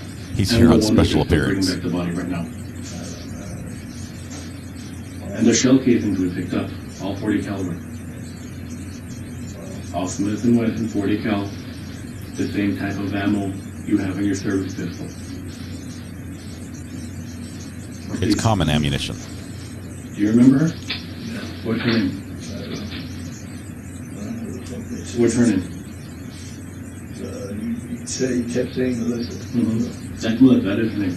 Okay. This is Claudine, that was her name. Well, I'm telling you, that's her name. That is still her name. She's not alive anymore, but that's Claudine. Melissa, that's Claudine when she was alive. This is what she looked like before. That's what she looked like after you. After she had an encounter with you. This is what Melissa looked like before. It's actually a pretty good looking. And this is what happened to Melissa after. She left 5 kids behind. She left 3 kids behind. She almost left a few kids behind. But she ran away from them. This? Doing what I can here. The guy on the screen right now, he's the one who's reading the Spanish. I don't do makeup and I don't do drugs, so I don't know. That's my point. This is in your truck. I don't know. I don't know what you guys want me to tell you, man. Like I did not put that in my truck. I'll tell you that. Somebody else did, you're correct. Somebody walked in with it and they sat it down when they got in your truck. Somebody put it down on the floorboard. Somebody put it down when they got in there. Wow. And despite all of that, Blowing up your phone. Hey, brother, I'm worried about you. Hey, brother, I'm down there. where are you? No second bill? It's all fucking over. What bill?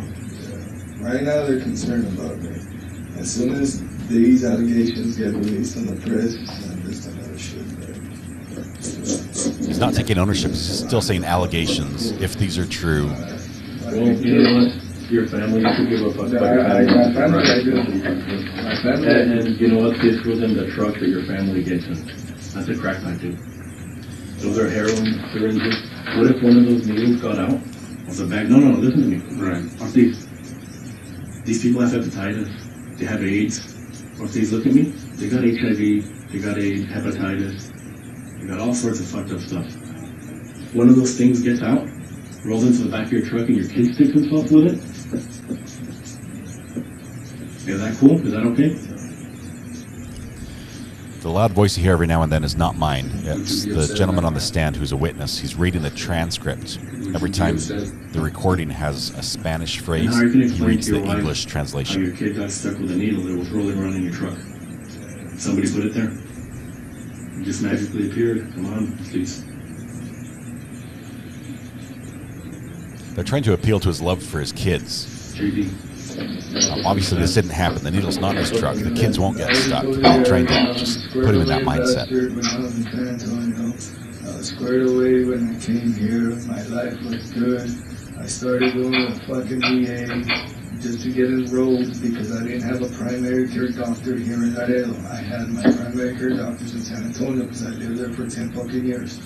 No doctor in Laredo wanted to enroll me because they weren't accepting new patients at that time. So at that time, I'm like, you know what, I'm a fucking veteran, why don't I go? I went to the fucking VA, and they started putting in all kinds of fucking meds in my license and shit.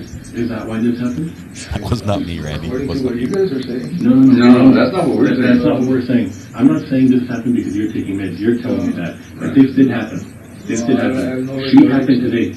I have no recollection. And the evidence is showing us that Okay, it happened. well, you guys have the evidence? Like I said, I don't recall. I don't have any recollection of this shit. So you're ready to check out, but you're not ready to take responsibility for anything. So there's no responsibility for anything. No. So you're gonna sit there and say you didn't do I anything. don't know what happened in these scenes. I know what happened when they got shot in the back of the head. Okay. That one, almost that one. And then the one's on the highway right now.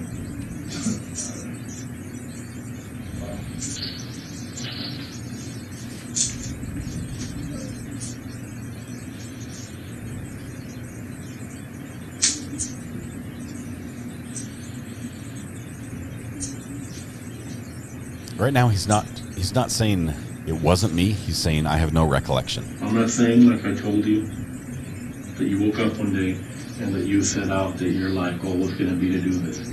But it happened, so we have to deal with it. Ortiz, it happened. It happened. Look at her. She's there. We're not going to change what happened. That can't be undone. That can't be undone. We can't change that. But what we can change is the explanation that it's a big mystery and that, it's just, they just started popping up and appearing. Because that's not what happened.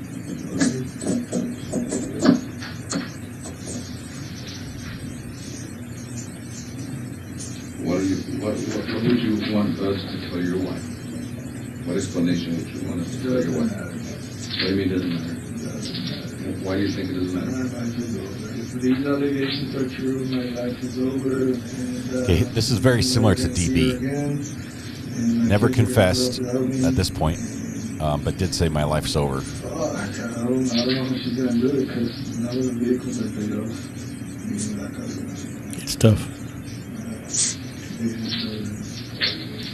I don't know what his service was like in the military, but he does say he had PTSD. So there's a possibility he saw combat.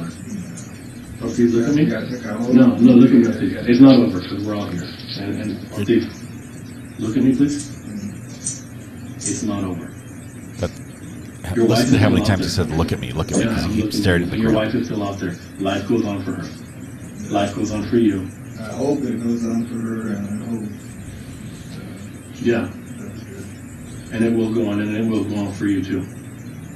But what's happening today is something we have to deal with. And pretending like it's not there and looking away from it isn't going to change that it happened, Ortiz. It happened. We have to deal with it. We have to deal with it. It is what it is. Now, I don't know why you did what you did. I don't understand why you did what you did. I'm sure when it happened, I'm sure it was a spur of the moment thing. I'm sure it's not something that you pre-planned for years and on this day at this time I'm going to do this. I'm sure that's not what happened. I'm sure it was a spur of the moment thing, and I'm sure something got to you and you felt like that's all you had, that's all you were able to do, or that's what you needed to feel better. They're trying to give him an alternate explanation, a reason, see if he'll latch onto this. He's already latched onto the idea that he blacks out. They presented that to him, and he grabbed that and says, "Yeah, I black out. I black out. I don't recall." Who knows you by name, been to your house. How's your wife gonna like that? I already told you that. No. I'm not talking. No. Okay, she still goes on. She still exists, whether you see her right here or not. And she's been in your house. How would your wife take that she's been in your house, and that she can describe your backyard? And what the layout you have back there, and that your grass is really green. And where she came from. Wherever this person is lying, because my grass is not green. Well, you know where she comes from? Yeah, somewhere where there's dirt. So, yeah, a little bit different than what you're used to. So it's a little bit different. So to her, they're doing a good job controlling the conversation and steering it where they want it to be. Your, what is it, 2,500 square feet, 2,000 square feet, your house? Whatever it is, to her, it's a mansion. Because she's never seen anything like that before. She's never experienced anything like that other than with you, ever. To you, it might be normal. You might have lived in something bigger in San Antonio. You might have lived in something that you consider normal or decent or common for you. To her, you lived in a mansion. To her, Trying to find a good place to have the chat you show lived up in a without mansion. blocking the To picture. her, you drove what rich people drive. They trusted you. You got them to trust you. They didn't expect what happened to her. What happened to them. She didn't expect that to happen. And you know what? Look at Erica. She knew what happened to her. What happened to her. She knew what happened to both of them. And she knew that you'd been with her and that you'd been with her. But you know what she said? He wasn't going to do that. It was probably someone else. Until you busted out your pistol, scared the shit out of her, sent her running. Half naked through a parking lot of a gas station. A few hours ago. It happened. Wouldn't there be surveillance? Because I know that gas station has a lot of cameras. And why do you think we're here? We need to see him film. And you know what? She ran into a trooper. She ran straight for a black and white that she saw there. Ortiz. She ran straight for a black and white. Y'all know what happened to her? She's dead now. But you left her, and you thought she was dead when you left her. When the troopers got there, when the trooper found her, she was still talking. This wasn't true. She was still talking. She didn't die until way after she got to the hospital. That's a stretch of the truth. Talking. On scene, she was still trying to fight you off.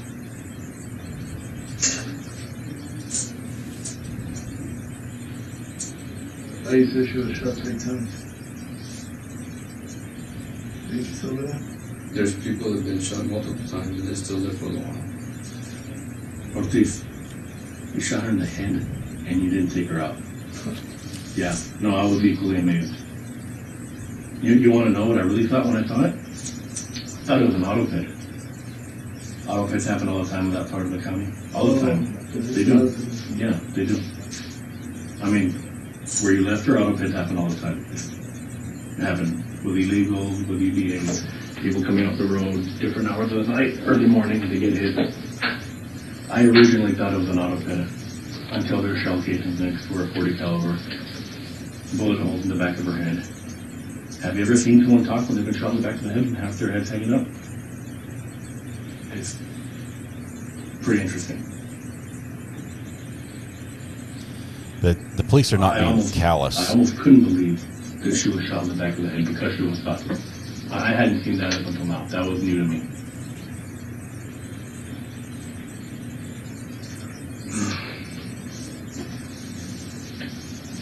They have not yet said what she said, right? Because I don't believe she said anything. She left family behind, like I told you.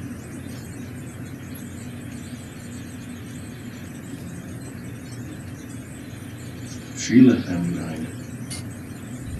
I'm sure the person that's out there that you left out there left family behind. Luckily, she made it. What's up with you? What's going on? What has been going on? Because you remember that you mowed the lawn, you remember that you worked, but then you don't remember that you picked her up? No. Remember I told you guys, when I mix alcohol with the pills, different story. So when you mix alcohol with the pills, you don't remember. Right. Yeah, remember, I would just drink 1 or 2. Right. So you don't remember when you do that? I black out. Okay, so there's a possibility that you don't remember that you did this. I have no recollection of this shit. You guys made a big deal about fucking Labor Day. I told you guys are gonna check my timesheet. You probably already have my timesheet. I worked Labor Day and I worked the day before. I was off Tuesday, Wednesday. You guys made a big deal about Thursday. I don't know why. I think he's bringing this up because they might have their dates wrong of when she died. And we ate pizza for dinner and I was in my house. It's like I've got an alibi for that date, the date you told me. Except for those details. Yes. because I'm at work, I'm not drinking. Melody, we haven't got to that part. That's victim 4. They only know about 3 at this point in the I interview. wasn't drinking. So you're telling me it's possible that It's not possible. it's not possible that you start drinking, black out, and do stuff like this? No, because I have So then you're normal and you're conscious when you do it, and you're aware of it. No, It's either one or the other. You're aware or you're not aware. No. You can't be both. The potential victim number 5 So is you're in gonna the hall, ignore the interview shoes room in your down the car hall. that was in your car today. You're gonna ignore that? That didn't happen? And it didn't happen because you don't want to accept it? Because I have no recollection of what you speak of. That's all there is to it. It says, I have no recollection. That's all there is to it. So where do we go from here? What you guys are saying is accurate, and you already know where we go from here. I'm gonna be in some fucking prison, and that's it. That's where we go from here. I mean, That's it. What do you mean where we go from here? Well, there's a little bit of unfinished business and matters that we haven't resolved yet. Okay.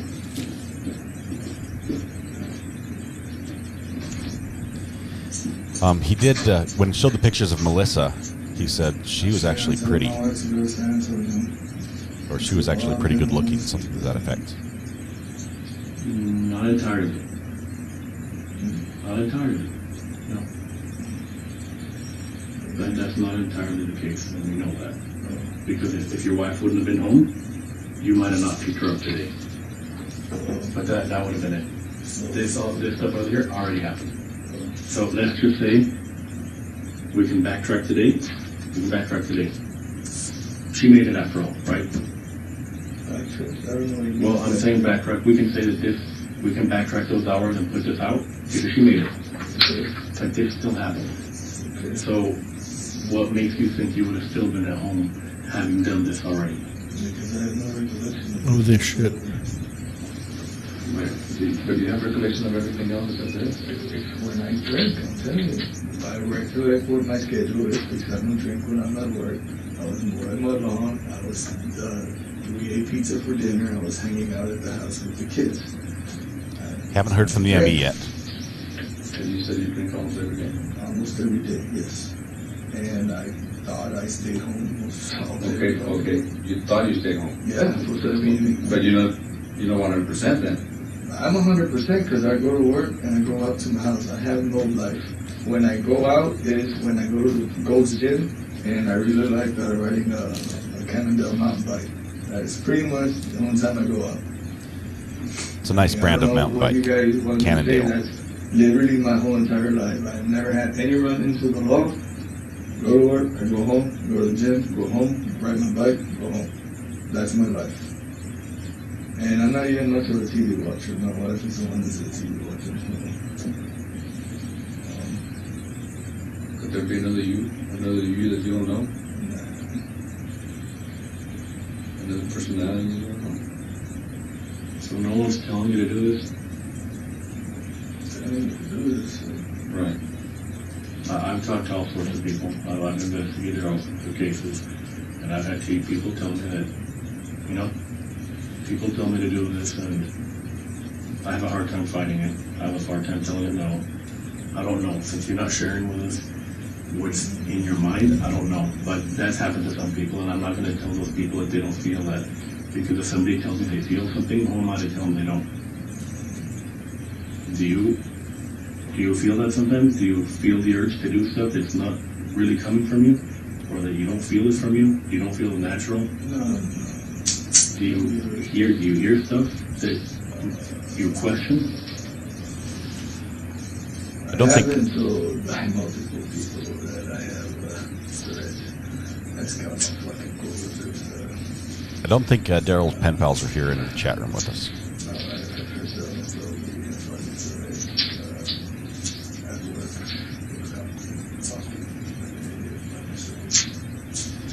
That is the quietest mumble I've ever heard. The fucking dude's talking to himself. Pretty much more because when I'm smoking also. Talking to yourself? Like an idiot. I call it thinking out loud, but everybody else calls it fucking dumbass. What do you say? Fuck my life, I don't want to be here, fuck this place, fuck this shit. I want to go home. I say that all the time. That's my coworkers, that's my wife, my kids. Daddy, you are home. Fuck this. That David, stop saying that. My wife tells me that all the time. Ask around, they will tell you that. Yep, true story. I believe it. Mm-hmm. And you're not the first person. Well, that's why I believe it. Mm-hmm. I've heard it from other people. Not about you, but about themselves.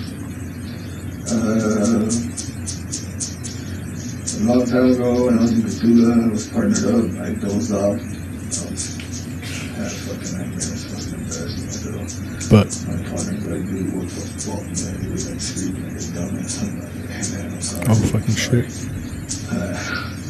He says he fell asleep while he was at work sometime with a partner there, and he had a nightmare, and it was really embarrassing.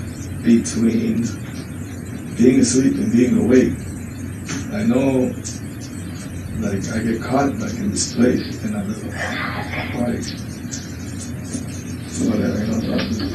What's that place like? What do you feel when you're there? Fear. Do you see something, or do you see what you see right now? Straight up, like fear, like straight up, like something's out to get me. Like impending doom? Like yeah, like paranoia, straight up. And that's why I'm taking pills. He's describing a between sleep and awake situation do they help? that he experiences. When you say you get paranoia, or like, let's say we were at a different place. We're somewhere The cameraman just realized he couldn't zoom in on the picture. and we were close by. Would we be a threat? Yeah, I'd be like, what the fuck is this guy? Be watching me, he's a good shit, he's carrying a sidearm. I told all this to the VA. My house, I'm an idiot. I like 3 to 5 times per night, I make sure the doors are locked. Even though I already know they're locked, because I already locked it, I already checked it. Right. Saying he has OCD. 3 to 5 times per night to make sure all the doors are locked. You're not alone, and that's probably because you're a cop. I do that too, bro. Yeah. Oh, right. And I do that too. Okay, fine. And sometimes I know it's locked, Right. but I still feel the need to go check just to make sure. Okay. And I feel stupid sometimes when I get Yes. there and it's locked, but because I knew it was locked. He was a supervisor or manager, had a team of about 12 or 14 people under him. Intelligence was where he worked.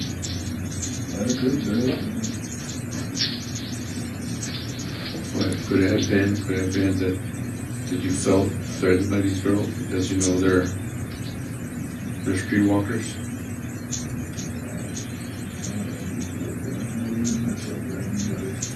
I'm 6 foot 120. Right. No, we don't mean threatened physically. Right, Oh. right. Yeah, no, not physically threatened. When you were being paranoid. No. Before I started going to the VA, I always thought people were plotting against me. I didn't have any close friends. I still don't have close friends. I always mistrust people. I have not gone to a cookout with anyone at the Vic. I have not gone to a cookout with anyone at TDU when I was at North. And it was all just my own mental bullshit. Nobody was after me. I started taking the pills and I thought I had mellowed out. And I thought the pills were doing good. And which is why I took them. They were supposed to be taken. I went to all my goddamn appointments. Even Corpus. I had multiple appointments in the VA clinic in Corpus. And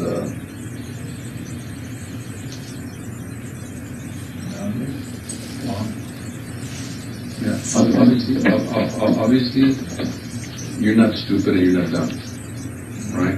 Because obviously you moved up the ranks. I think that. You understand? So you're not shoveling manure or trash collector or anything like that. You're in shape. We have heard that he take care of yourself. didn't raise his concerns about his mental issues because he was afraid that he would lose his job. Because of that, he'd probably lose his clearance, lose his access to the badge and the gun. cares about my career? Who cares about my education? Who cares about my family? It's all gone. I guess I'll finally be going home. Like I always say.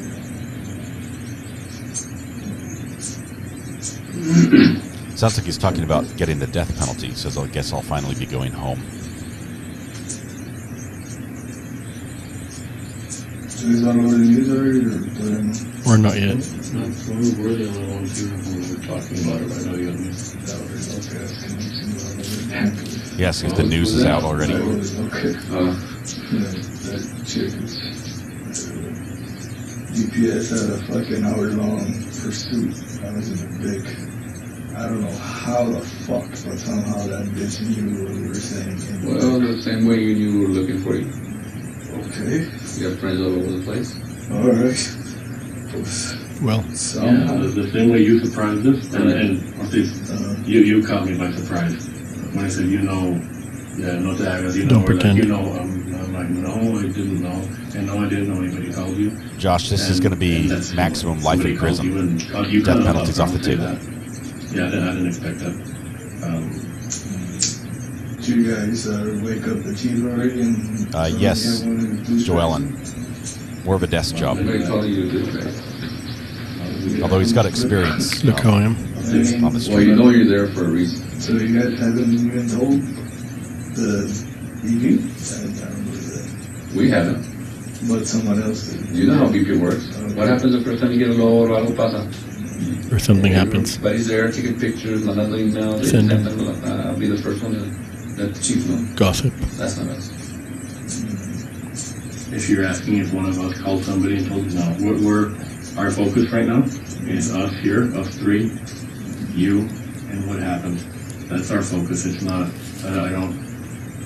Guys, you keep asking about this. I have no recollection of this shit. I don't know how clear I can make it.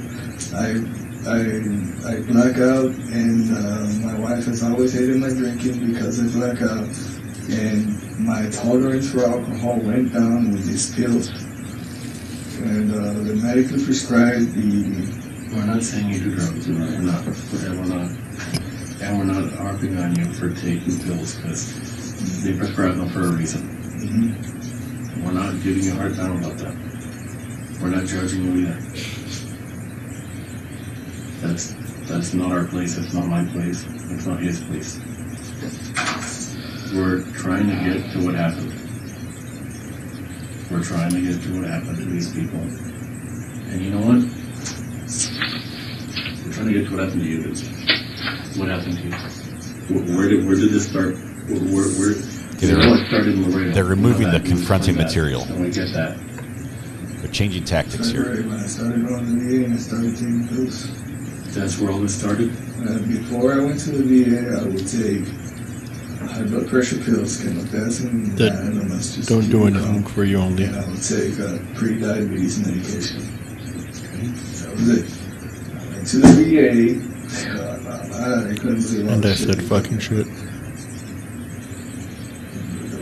Did it make you feel different when you take it? Like, would you feel altered? Would you feel... No, I would feel calm, at peace. I would feel not panicked. They would make fun of me at work, and when I was a supervisor and admin, I got todo paniqueado when I started taking some agents notice, like, hey, you think that we do? I'm like, no, I just take hypertension meds. Okay. They noticed that I was chill. Yeah, a lot of people would. Sorry. People who work with you are going to notice that, it's normal. I'm sure they didn't mean anything by it. It's over.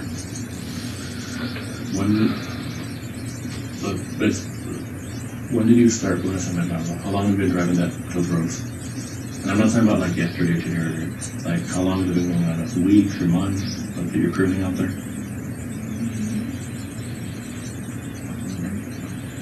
I have no recollection of this, but when I started cruising in Rio Laredo to include San Bernardo, todo eso, and all of that was in the targeted enforcement unit. I mean, so could that been where you started?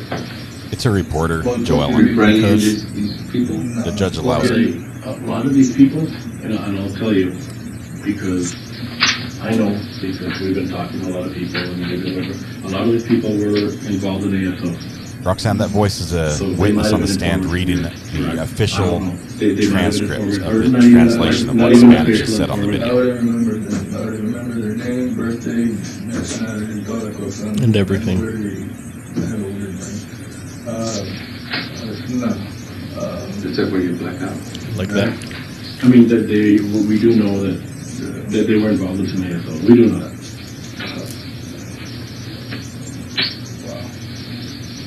And we're not saying you had anything to do with that. But we are saying that might have been how you contacted or came in contact with them. If some of the people are on your radar for that might have been how you first contacted them. So, it's not like, it's not like you drove down and picked out random people and stuff, and today I choose you. You might have known them, and you might have encountered them, and they might not have been informants for you. Maybe they were targets. Maybe they were associated with targets. But these people, when I tell you that they weren't, the best people in society, that's what I'm telling you. Look at what they had. Look at what they put in your truck. Condoms, bloody napkins, crack pipes, heroin needles. They put that in your truck, dude. That's just one of the purses. The other purse, another condom, 2 heroin syringes, another crack pipe, and this is stuff they're putting in your truck. It's them putting in your truck when you pick them up. So I'm saying they put that stuff in your truck. They left it there, and that's where that's from. These ladies put it there. All of these ladies in there, they put that there. And it wasn't only those, and they're in your truck. That stuff's in your truck, and we contact with all your stuff in there.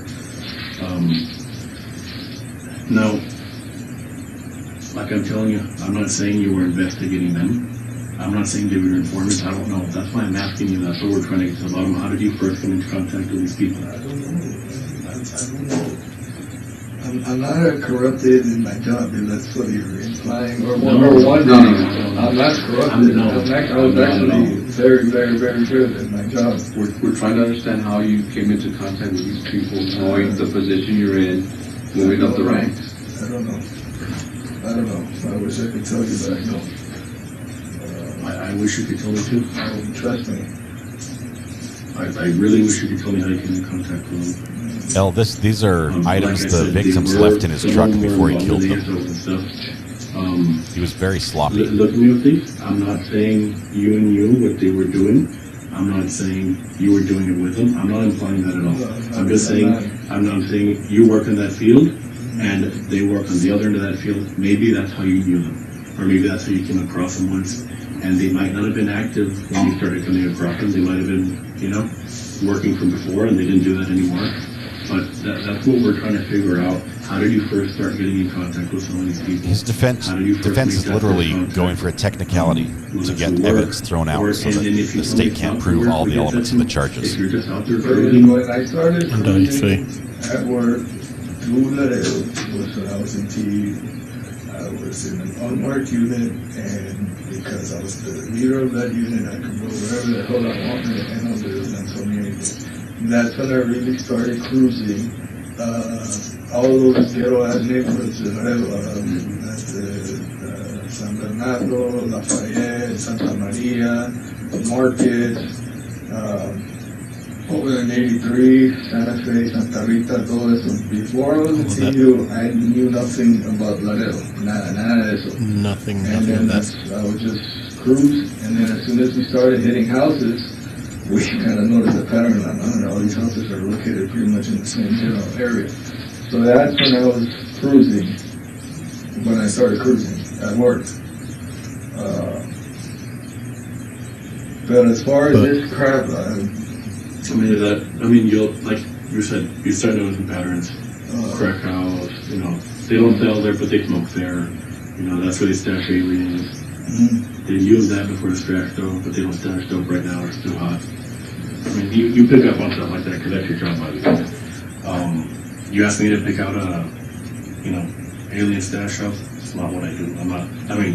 if I run across something obvious, like they're loading into it, yeah, obviously I know what they're doing, but I'm not gonna be able to tell you this kind of that kind of that. That's what you do. So I lied into shit when I went to the VA. I was squared away. So could it have been that when you left with the shit after you went to the VA, could that have been the time you started noticing all these girls? your life went to shit at the VA here in Laredo?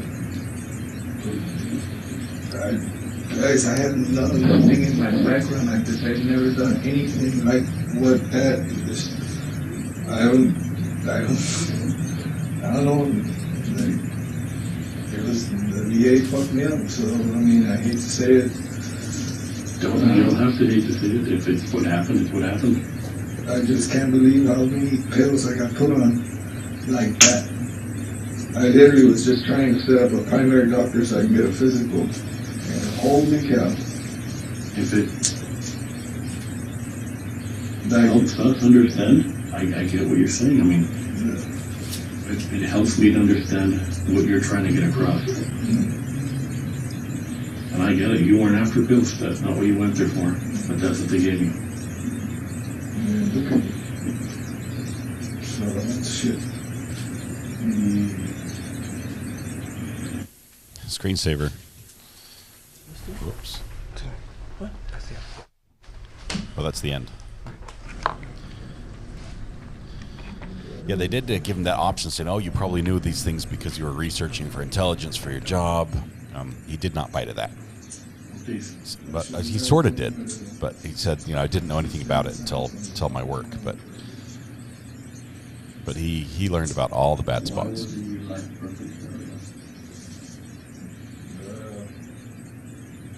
Well, I got first started at work and I promoted the suit. I was getting really stressed. And that's when I started drinking really bad. And my wife said that I was very irritable and stuff like that. So when I started going to VA and they started giving me those pills, my wife said, well, maybe if you give them a try. So I started taking those pills. And she also said, dude, damn, you're actually waking up in a good mood. Damn, like you're actually happy. So I kept taking those pills. I was supposed to quit drinking. I didn't. Cakesby, we think all the drugs, the pills you were on, were prescribed. You said it wasn't the blood pressure. But he also self-medicated heavily with alcohol. You do feel like a couple of them that you mentioned were probably responsible for doing some of the stuff to you that either made you do stuff you don't remember or made you change the way you think or something.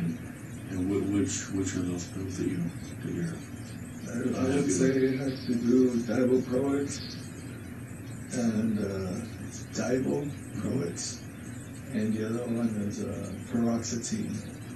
Paroxetine? No, keep in mind I take 8 pills per day. Right. So those are just 2. So you're saying that those pills might have made you angry from time to time? Well, those are like the only pills that actually do like mess with your brain, like does them nice. I mean, trazodone just makes me go to sleep. Otra que se llama gabapentin, which is a seizure medication, pero dicen que esa funciona para migraines. So I'm taking gabapentin. It's a seizure med, and they say that helps with the migraines. I used to get really bad migraines. So I think a combination of all that. Yeah. Something didn't sit well. Do you, when you saw the troopers today, did you see them through your eyes, or did it look like you were having like an out-of-body experience, or were you detached? I was. Because I'll tell you right now, when I first saw you, I don't know if you noticed, but I was out there when you were sitting on the bed of the pickup truck. I was telling you to calm down. I don't remember. It's not. You're not looking at me the same way. You were looking at a different way. Okay. Yeah, right now you're looking a little clear. You're making eye contact, and you're making a little more sense. You weren't making that much sense earlier. Okay. And you were a little bit agitated. You were a little bit, and you told the guys some stuff that they didn't know. They were kind of freaked out by it. What did I say? Yeah, no, some stuff that you left a bunch of the guys who were looking for you in a little bit of a shock there. What did I say? But Scared? Who's scared? What I say? I'm serious. Look how You're apologizing. alert he is. You're apologetic and you're apologetic for stuff. I was apologizing? Oh, fucking shit. And you told them, my gun's in the back of the truck, you can go get it from there. Yeah, because they kept asking me if you have something on you. They kept I think they think thought I was armed. Yeah, And I kept telling them I'm not. That's for sure they did. Yeah. Yeah, they did. After, As far as like out of body, I came out. If the troopers have a dash cam or a camera cuando me vieron en a gas station, When they saw me at the... I sincerely said, guys, you guys are scaring the fucking shit out of me. I don't know what the hell's going on. did you have one of those, like paranoia moments in, or? I was completely sincere. And if they had their camera on, they will see. Okay, I said, guys, you guys are scaring the shit out of me. I have no idea what's going on. That fear you were talking about? Yes. Yes. And you felt it before? Yes. How does it manifest? When did it come out? I don't control it. It just comes out when it comes out? Yeah. So you can be the HEB and it can come out? Yeah. How do you react to that when you're in a public place, at HEB, at the mall, stuff like that? Look at my phone. Just focus on the phone. Get away from what's around you? Yeah. And my wife told me, my son, put your fucking phone down. So give my son the phone. At work, I'm on the phone. I do it to stay like to keep your mind off of everything else. Does it help? I guess. What's not hurting? Well, I'm not going to help keep your I'm mind off. sorry. I'm not. I didn't mean it. Hey, and I didn't even know you were there. Wow. When he perked up, the investigators were lying to him.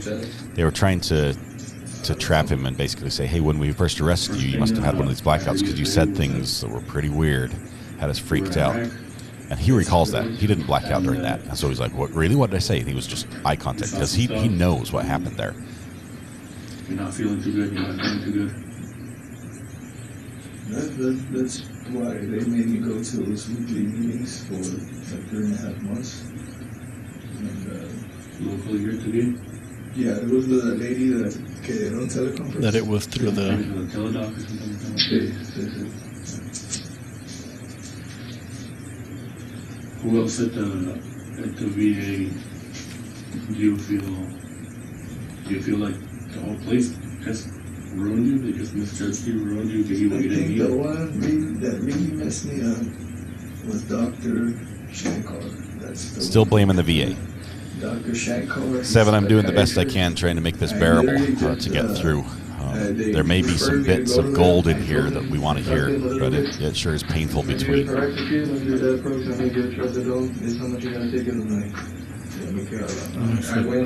fucking shit. Like, just like that. Just like that. Didn't do enough. And after those pills were when you started feeling those blackouts or what? When I drink. When you drink. But if you didn't drink, you were good. Yeah. And did they help with the anxiety or the fear or the... Yes, my wife noticed the difference. My coworkers noticed the difference. Everything was good as long as I didn't mix alcohol. Yep, prior military. What has happened in the past when you mixed alcohol? Navy, I believe. So you reference it a lot, and it makes me feel like you remember stuff. Like you've done stuff, like maybe you're not happy with it or whatever, but like, when people black out, you just black out. So like they wake up and I'm like, I'm blacked out. I'm waking up and I'm in my driveway. I've woken up. Remember I told you the lease I had on Highway 59? I freaking passed out. There's like a salon or something near the 59 and the reception hall. I think there's that one. I woken up in front of my holy shit, what am I doing? Like that's what I mean by blackouts. Like I wake up, I'm like, I have no idea what I'm doing. Foot on the brake pedal, car running. Morning, AJ. I think we're on disc 3, possibly 4 right now of the interrogation of the 12 disc set. Fear again? Yeah.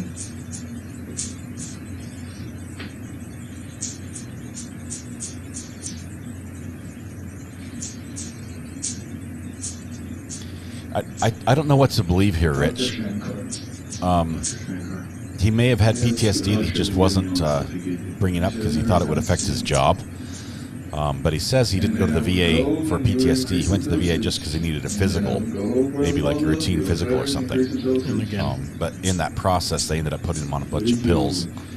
He did say something to one of the doctors where they basically said, be careful if you say this, it could cause issues with your work. So he might have been dealing with it internally and not telling anyone. But he's definitely, his story here is that the VA and the drugs and alcohol combination definitely What about BP? messed him up. So it's just a polygraph you take? I didn't even take the polygraph. Oh, so you got hurt before that? Yeah. And when you were there, what do you feel that? What do you feel that you saw over there? Or what? Not what you saw physically, but what did you bring back from over there? Yeah, what really messed me up, and I talked about this with a psychologist, is second or third day of Iraq. I was a dog, Staff Sergeant Hernandez. I would always get on the 50 cal watch, 4-hour intervals. Said, Doc, I need you to be especially watchful at night. We got a word that the enemy's going to be moving, and he gave me badass images with a magnification lens. So I did my 4-hour watch. What's on that? I get down, I'm trying to wake up Sergeant Banks. I'm kicking him, hey man, it's your turn, you're up. So he's waking up, and I go and I lay down. Next thing you know, boom, boom, boom, boom, like holy shit. So what happened is, there was a road right here. We were right here, Lima Battery. Okay? And over here was infantry. A vehicle was going, Marine stood in the stop, he didn't stop, he stepped on it. Open fire. We're right across the street, so literally all those fires are coming towards us. And I'm like, holy shit, I could fucking zoom. You hear the rounds? And Captain starts screaming, we're on the fire. So I start looking, I just get on the prone, and I'm looking. Truck stops. A dude staggers out. Boom, collapses. Cornered up, duck. I start running. Boom. I get to the guy. I'm like, man, he's got bullet holes everywhere. He's still alive. Marine searched his truck. He had 3 big costales. Sacks of rice. No firearms. Was he a combatant? Who the fuck knows? So I tried treating that dude. No le pude hacer nada. And I couldn't do nothing for him. We're not sure if what they did was right or wrong. This was the invasion. This was 2003. We got buried on the side of it. Big Doggy. This was the invasion. The invasion, that shit flew. After the invasion, that shit did not fly. We buried him right there. Okay, so time passes. We take over Baghdad. We become a provisional rifle company doing security patrols. Iraqis are looting everything they could fucking steal, they're fucking stealing completely. Everything. City buses, cualquier cosita se pueden robar, se la roban. Any little thing they could steal, they would steal. They're stealing gasoline from this gigantic tanks, humongous tanks. That shit blew up. So I go, because I'm the doc. Like 7 or 8 dudes están quemando. They're burning. Uno manages to low crawl out, and I go up to him. I'm like, holy fuck, I'm looking at this guy. I can tell you could see his scalp completely burned through, burned on the throat, burned on the back, burned on the ass. As a doc, you need to triage people, and I was like, this guy's expectant. I ain't shit, bro. Why? Because he was expectant. Triage is different in combat. In civilian world, that guy would have definitely been like an immediate critical care or some shit. In combat during the invasion, give him some morphine and then go away peacefully. Second week of Iraq, there's cuando había una pinche sandstorm really, really bad. It got recorded in the history books. Iraqis used that sandstorm to close in on us. Enemy fire. I'm on top of the 7-ton truck. It's telling war stories. Jumping out to get out of the truck. Grenade goes off. I get knocked out. I come to. Marines are on me. They think I've been shot. I hadn't been shot. And when the blast went off, I was on the edge, caí, y me desmayé. I fell down and passed That out. was it. Pero, But so that was there. Right, so you saw a bunch of death over there for the most part? Could you be kind of callous to that right now? Pretty much, yeah. So if you see a dead person anywhere that this is a regular day. I saw a bunch of dead bodies in Iraq, but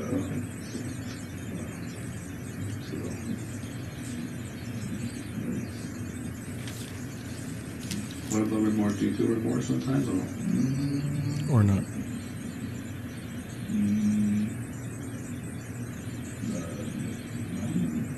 No regrets?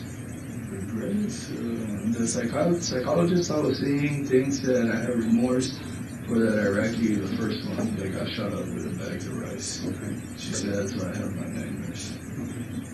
Because he was innocent or what? Well, that you could tell. Yeah, 3 bags of rice and then he got buried on the side. Right. Yeah. It's not your fault. And it's not Laredo. It's not San Antonio. It's a whole other part of the world where stuff's a little bit different. A lot of people that don't see what you all see. You know? You made it back. You had to make it back. That was what you needed to do. So no one's gonna judge you for that. And I don't judge you for that. He certainly doesn't judge you for that. It's not something we went through, and I understand that. So what's going to happen with me now?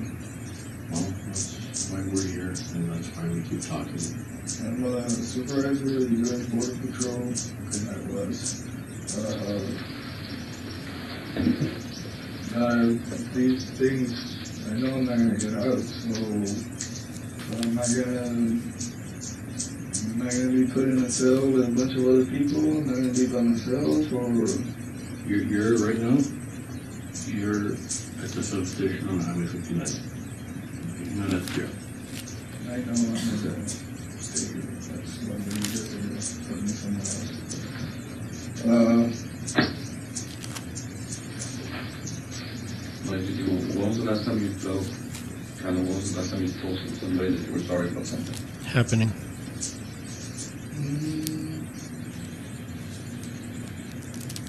Probably like my kids or my wife. I'm sorry, like when sometimes those are annual. When I called them. I'm sorry, baby. I'm like getting after you.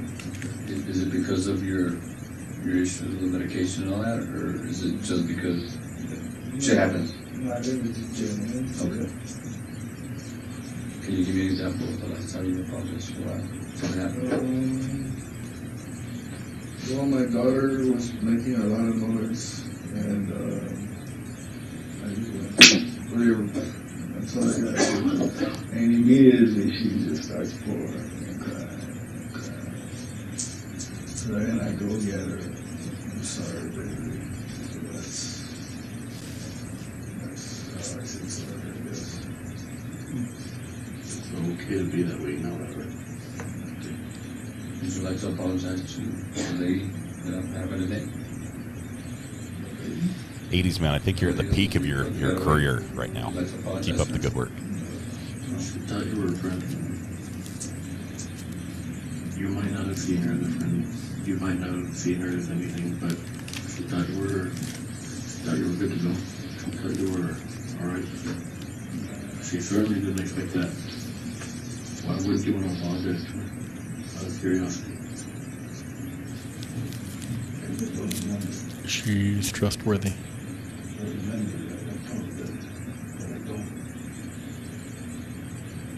But we've already concluded that you're not saying it didn't happen.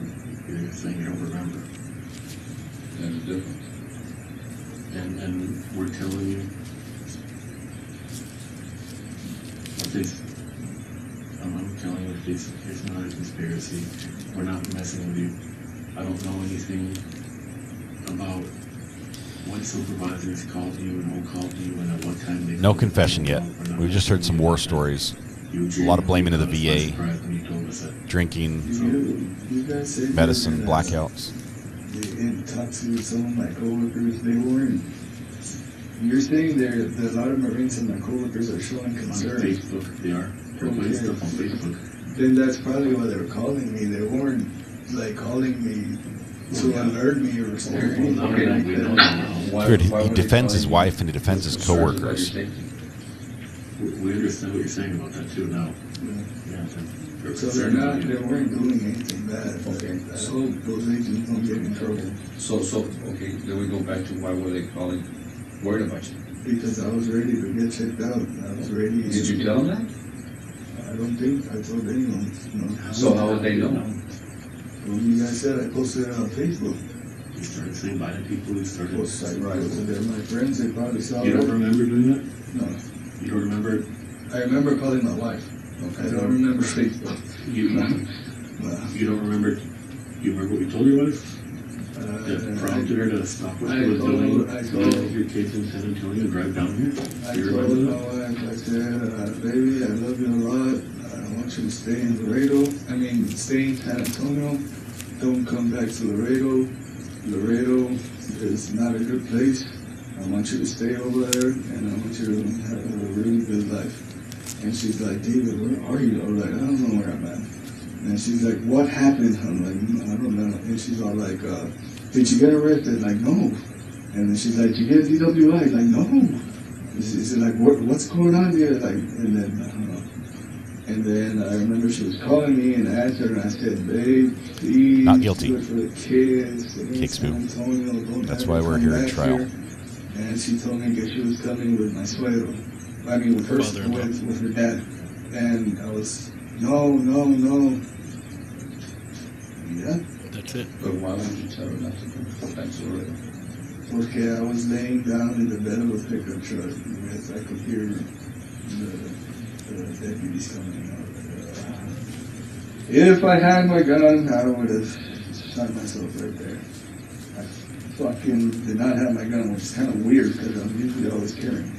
Why the fuck I didn't have my gun on me? I think I even didn't have my tactical gun. Why did you put okay? So, why would you want to you want to hear my theory of why he doesn't have his gun? Why? Because Okay, why is that going to why? He didn't have his gun because the scenario where he last had it out ended differently than how he expected. Why do you think it's His victim escaped from his grasp, and she was running to get help, so he had to run. So he just dropped it. He didn't have time to put it back in his holster or where he normally keeps it. He drops it down the side of his chair and left it there. And as he's panicking and trying to go to the next step, he didn't have his gun with him. That caused you to run. That's my guess. Something happened that caused you to call your wife not to come. Something happened to make you feel the way you feel. I doubt she'd testify against him. And it wasn't the trooper that rolled up on you. Maybe she would. Maybe she's on the witness list. We might hear from her. Ortiz. Ortiz.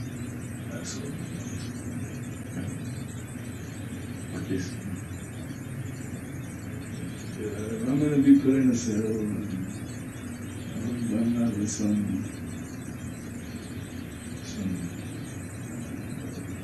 what? Isolation.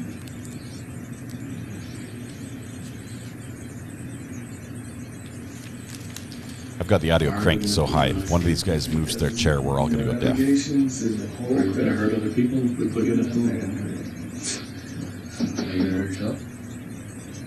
Whatever, I had my gun, I would shot myself. Why was something happening? My dad committed suicide. I told you that. No, you didn't tell that. Yeah, my dad committed suicide. Was he also a veteran? No. Did he have mental issues? Your dad? I grew up without my dad. My mom and dad split up when I was a newborn, so I don't know. But I found out in middle school, that's when my mom gave me a speech, and there's something that happened. And she started taking me to, this is the family. And the guy shot himself in the head with a 38 revolver. Did you witness that? No, I wasn't there. Can you go back home?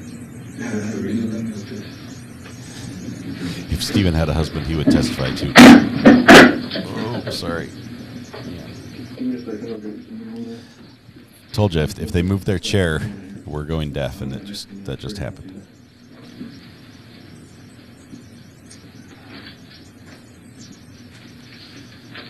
They're gathering up the evidence. They're gathering up the pictures. Might have a little bit of pause here. This was in your truck. We got it out of your truck. Other than it, Look at this. Fucking crack needles, dude. Crack pipes. Condoms. In your truck, too. In your truck. Courtroom's also adjusting the audio. I would be pissed if I picked up somebody and left that shit on my truck. Fucking gross, dude. You think some little paper in there has like blood and shit on it, too? Did you get mad because somebody left that shit in your truck?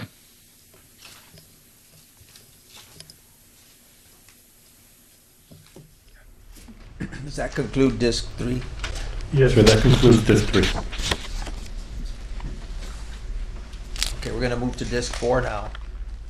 Yay. You have the opportunity to We're a quarter of the way through, guys. review disc 4. Yes. What is it that happens on disc 4? Are there any samples taken? On disc 4, some more conversation, some more Yes. continued denial. CG in Texas, you're of, right. The last two knowing murders what's happened right happening before or he was what caught, has basically. been or had been happening. At that point, he'd been talking enough, and there'd been enough conversation that we felt like we could collectively. We decided that the GSR could be done at that point. The sample could be taken, and a sample was taken of the GSR from his hands. So looking at, you say conversation, how many pages of transcript do you have for disc 4? GSR From is this what? good crap. Gunshot residue. That's what they're talking about. For disc 4, how many pages of transcript are there? For disc 4, there are 4. Or how much of it is actual discussion Not much. of those 4 pages? Okay, so there's a brief inquiry as to items. Sorry in the about truck, The syringes and the other stuff. and then the We're The getting Taking closer. of the sample. At some point during this, he admits to the rest of knowing the disc. Erica. And we Is don't know there how any far into this discussion that or happens. any statements? He goes to the restroom. And there's some other minor discussion.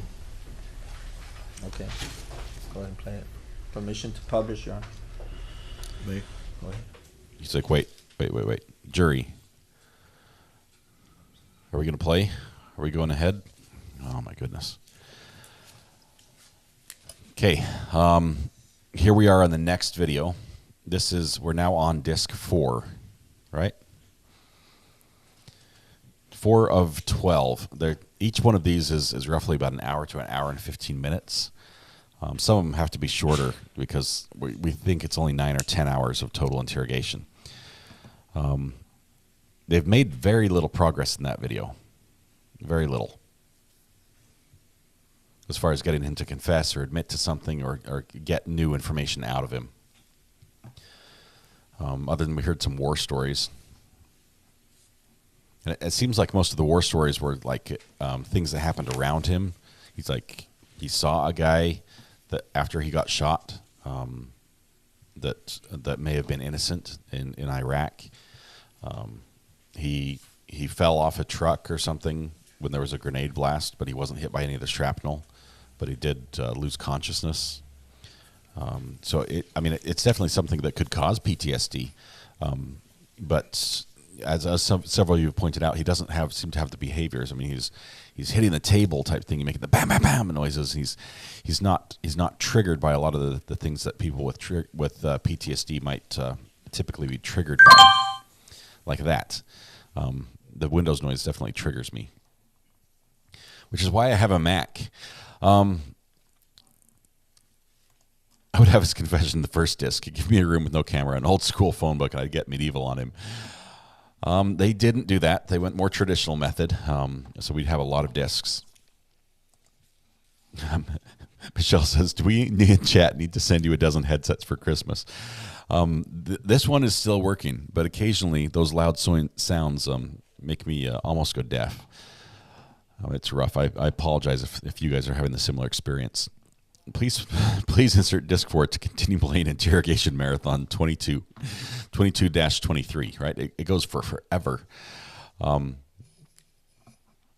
Might get through this, but there we go. At least that was a little bit quieter. They do need a better video camera. I think a lot of you will share this frustration, but it seems that police interrogation video cameras and bank teller cameras that are used for robberies seem to be the worst possible resolution, camera placement, quality. It's just, you'd think where it matters so much, where it's so important, we would spend the extra $3 to get the camera upgrade. But no, we have what we have. Canned Laughter says, Recovery Addict, do you think they're going through all these discs to make it hard to argue that they left out any coercion on the part of the investigation? Maybe. That's a very likely solution. Let's say one of your family did it. Let's say you opened your truck door and threw us out the side because you don't want it in there. And some innocent little kid sticks himself to that, gets hepatitis, gets HIV. Fucked up, dude. And this was in your truck, dude. Do you want me to show the pictures? I think they're sort of appealing to his pride of his truck. He really liked his truck, and he didn't want people smoking it. He's like, can you believe that you had this crap in your truck? You know, and he's not buying it.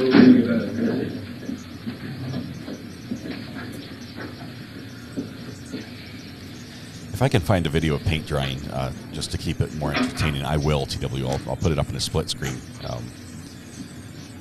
Of course, it has to have no copyright issues.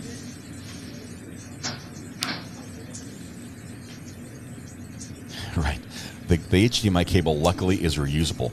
They only have to find it once every day. It takes them about half an hour at the beginning of trial, but they have found it for today, so we should be good throughout this. Yeah, old boss had PTSD. Jump at any loud noise. Right. He's not showing that. Hey, here we go. Got a little stretch. Gonna drag the chair around with you, walk around the room.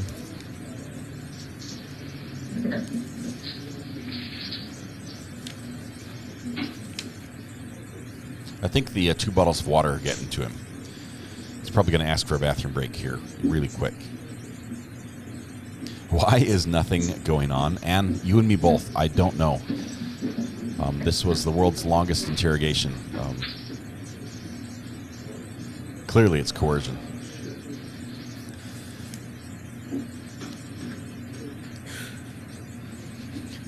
Hades Music Man's like, I can finally rest my my sensory finger. I'm going to beep it again. Ready? Plug your ears. 1, 2, 3. Yeah. I gave you a break just for that one. I think if it was PTSD, his wife would have been the victim. There probably would have been some other signs of that. He's looking to make an escape. Will this chair fit through the door?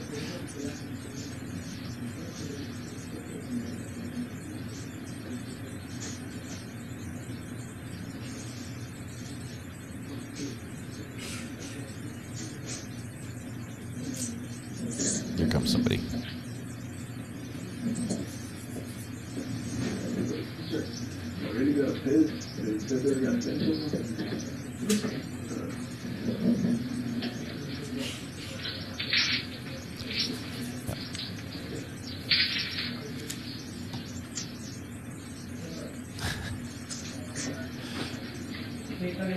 I'm trying to liven it up just a little bit for you, Cakes Boo.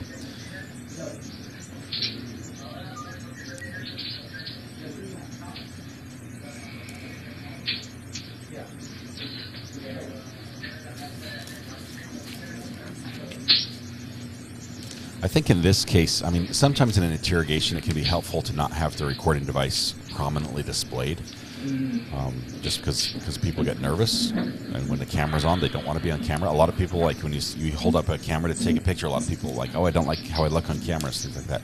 It helps to have the camera be concealed, but you can have a concealed camera that still gets great footage and great audio. They're not mutually exclusive. Army Mom, subject matter jurisdiction has not been addressed yet. Hopefully the judge will take that up here soon.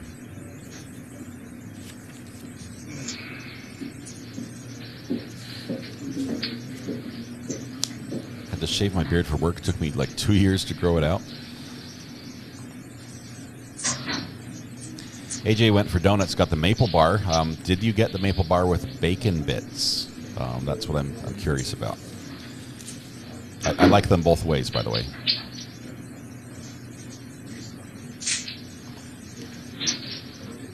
I can turn the audio down in my headphones, but I want to catch anything he says in case... I'm starting to feel for this guy. He clearly needs to use the restroom. You've got the leg tapping. He's like, any minute now, we might have an accident in the investigation room here. Clean up on aisle 7. It's not that he has a backache, it's just that he's tall enough that he can't straighten up his back fully without picking up the chair. But they're just going to do something real quick, then we'll take it, okay? Stephen Lee, I appreciate donating and granting rights for me to play your video here to entertain us during this interrogation. I might have to go that route. I can live stream me grouting my tiles, or even watching the grout dry would also be perfectly acceptable. And the better your headphones, the worse you're feeling right now, because the audio is just awful, and I apologize. And to make matters worse, I'm adjusting it here. I mean, I've got an audio meter that I can. I've got like 3 of them in front of me, but the courtroom is also making adjustments. And anyone who's done audio knows that there should only be one person making audio adjustments, because any adjustment one person makes, he sets it, and then the other one adjusts to make it right for him. And it's constantly a battle back and forth, especially as people get quieter and louder. And so the courtroom might make a big adjustment after I've turned it up so we can finally hear what's going on, and then we get deafened. So that's what's happening. We're fighting a battle. If I can get the text phone number for the guy who's doing audio in the courtroom, I will definitely reach out to him and tell him to knock it off. Good time for the jury to take a potty break, you'd think. But if this is playing, they're in the courtroom. So they have not had their potty break yet. I imagine it will come during or after this video. He has to go in pain. Yep, it's becoming urgent. We're starting to see the dance. We've got the shuffle going on.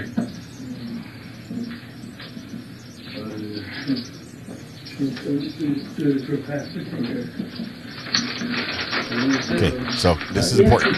Before they let him go to the bathroom,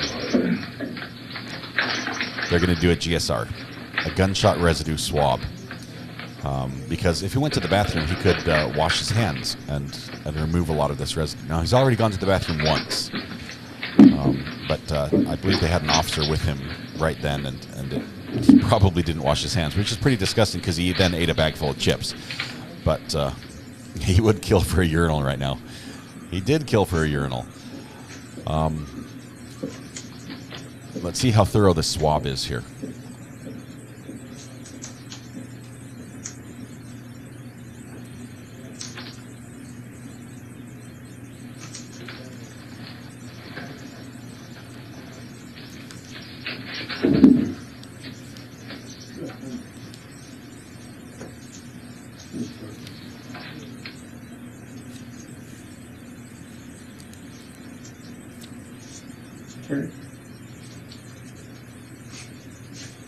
Doing a pretty thorough swab of the palm, the fingers.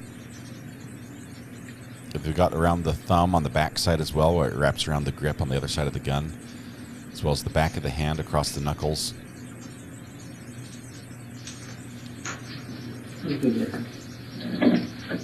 Now they're going to switch hands, even though he said he's left-handed. We don't know if he shoots right. We know from the testimony from Erica previously that he held his gun in his left hand when he threatened her with it.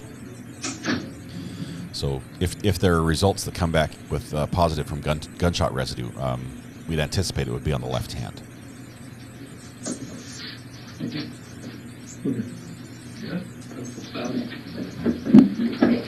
TV says, I'll admit, watching him suffer with a full bladder pleases me.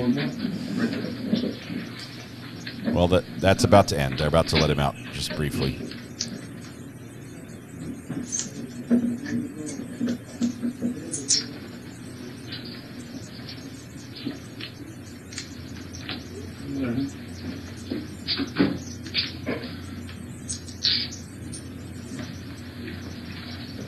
Okay, off to the restroom, which is just right here down the hall and inside the door. No cameras in there, but they will have an officer there observing, just to make sure. We're going to bag the samples we took from his hand from the GSR, and those will go straight to the lab. It'll be a while before we get those results, but I imagine we'll hear in court what those results are.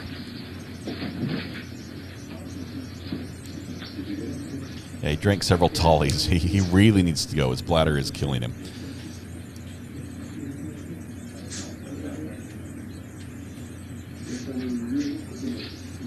It took them till disc 4 to do a GSR. Right, I don't know why they wouldn't do it immediately, other than they wanted him to present information. They didn't want to come out right at the beginning and say, we think you murdered him, right? They want to start with the small stuff in case he releases information, lies to them, something they can use against him, see how truthful he is, and all that. So they would have sort of overplayed their hand if they did the GSR right at the beginning, although that would, from an evidentiary perspective, that would have probably been the best time to do it. But it's a very thorough test. For those of you who've gone through the airport, a few days after handling a firearm and showing up positive on the gunshot swabs, it can find a very small amount. Okay. He's left-handed. 4 guys watching to see if you can't hold it any longer. Pretty slow.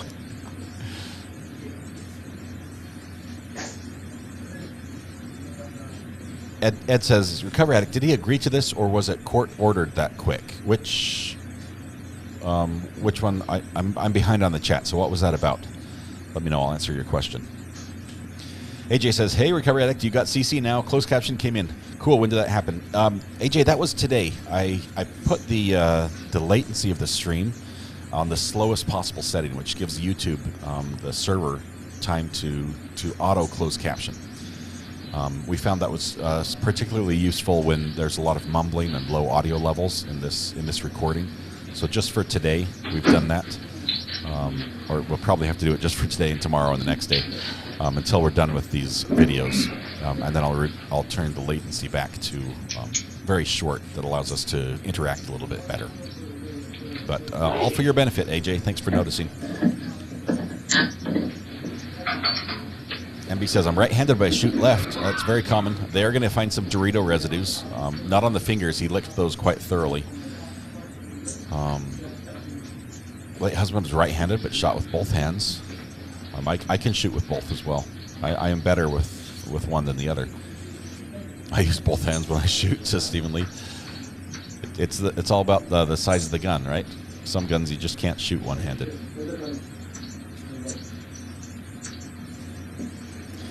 And we're going to sit here and watch an empty room. Yes, we're back.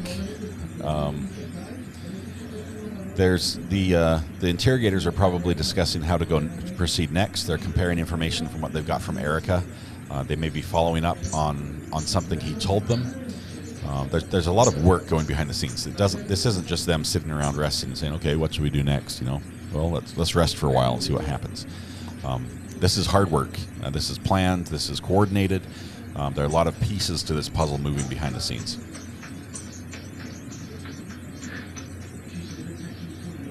Oh, Ed says, I assumed he would have to agree to a swap like that. Not when he's under arrest.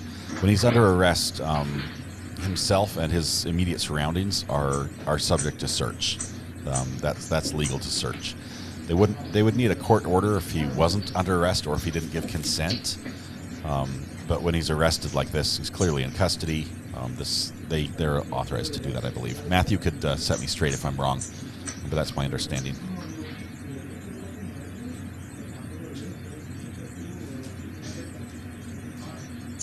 Right, but this is Little Miss. This is the second time he's visited the little boy's room. The first time was right shortly after he was led into the police station. Straight out of the car, led into the police station, sat down for just a couple minutes, said I need to go to the bathroom. They went with him to the bathroom quickly, brought him back. So do you re-enter the room and talk to him at all? Does anything happen on this in video? dead space. He's like, nope, this one is No, just... there's no interaction between now and the end of this disc. Is there any interaction by anybody else involved in this case, or any law enforcement officer and Mr. Ortiz? On this disc? On this disc, between 7:15 and 8:28, he is by himself. Thank you. 45 minutes of him sitting by himself. I was joking, but seriously, this disc, nothing happens. Your Honor, may we please watch this at 20 times speed?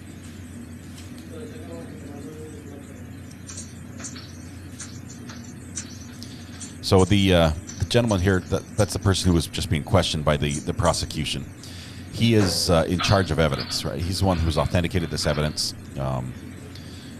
and he is also has in front of him a transcript of this interrogation. And so every time one of either the interrogators or the suspect speaks Spanish, which both of them do, as they speak this Tex-Mex, Spanglish type mixed language.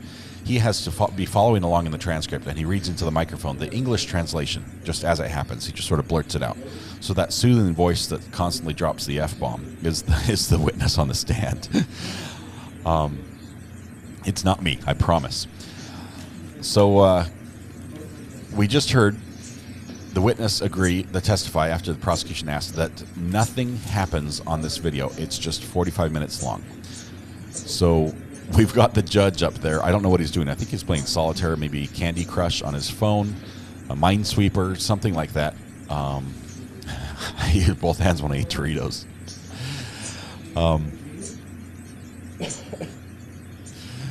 True Crime Circus would pare this down to about 2 hours.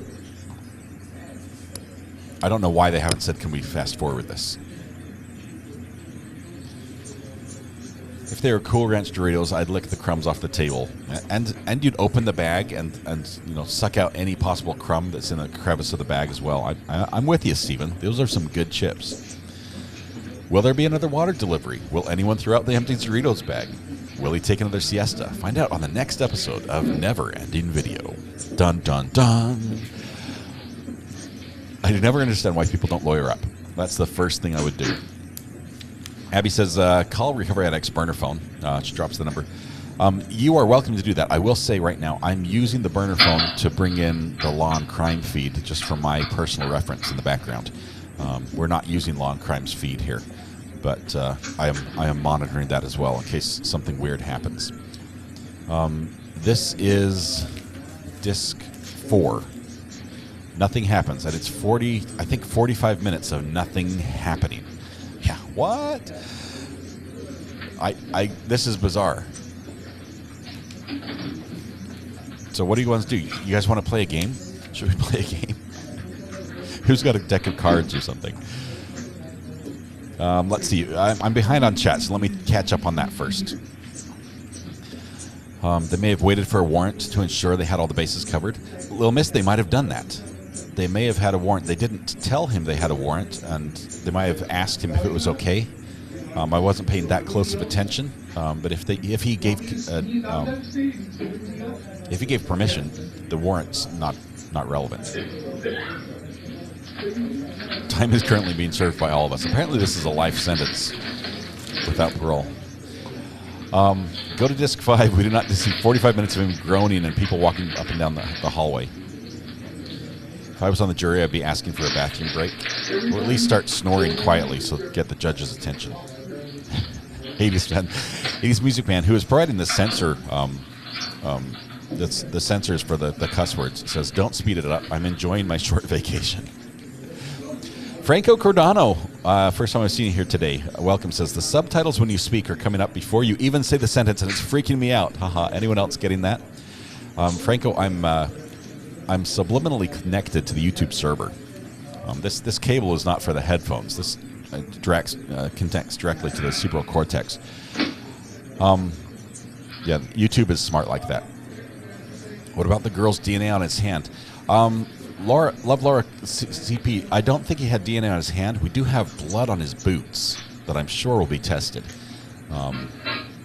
Probably from one of the crime scenes. Because that's where he was right before this. Michelle Johnson says, recovery addict, an embarrassing story. I was at a shooting range years ago with a man I dated, and he shot a blank in my shirt area. I was embarrassed to say anything until later that evening. You're talking about the shell casing that flipped out and may have been caught in your clothing.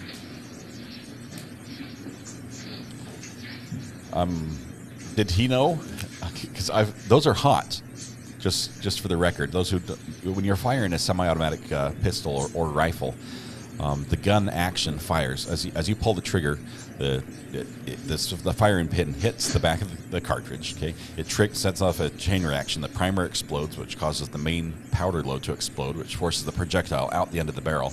But the force also pushes back on the action, and it cycles the action and kicks that shell which held that explosion. Right, it kicks that back out and off to the side usually. Sometimes those can hit you, and they're very hot. Catching one of those in the shirt would not be pleasant, Michelle. Maybe embarrassing as well. The defense, let's see, I missed it. The defense probably said, I missed it. Sorry. Oh, there it is, Little Miss. The defense probably wants to see him suffering through this time. Yeah, I think this, they will definitely point this out, saying how long he sat there and how painful that was. So, oops, I've got it happening twice. It's bad enough to sit through it once without watching it twice, right? So I'll only show both videos when there's something different on that second screen. Where's the burner phone number, Ed? I think you got that already. I'm a little behind on chat. If you need it again, let me know. Abby's been posting it for me. I am using that burner phone though to bring in a video, so I haven't been able to check the text messages during this live stream. I'll do that during the lunch break, which is probably coming up soon after this video. I Spy with My Little Eye. Let's play a game. Yeah, no, let's not. Something blue. Something blue. He's taking a little nap. Well, he was.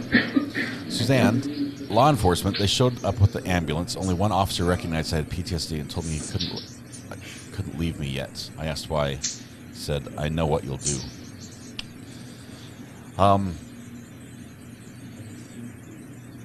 This is a good time, as Toxic says, to join the Discord channel as the gavel drops. And you can read up on all the other live crime, true crime cases that we're following over there.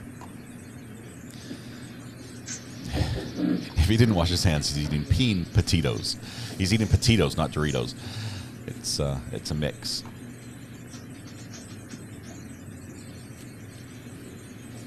Okay, trying to get caught up. Oh, Candle After says, have absolutely had a casing get stuck in my shirt. As a woman, it did not easily fall out. Big ouchie.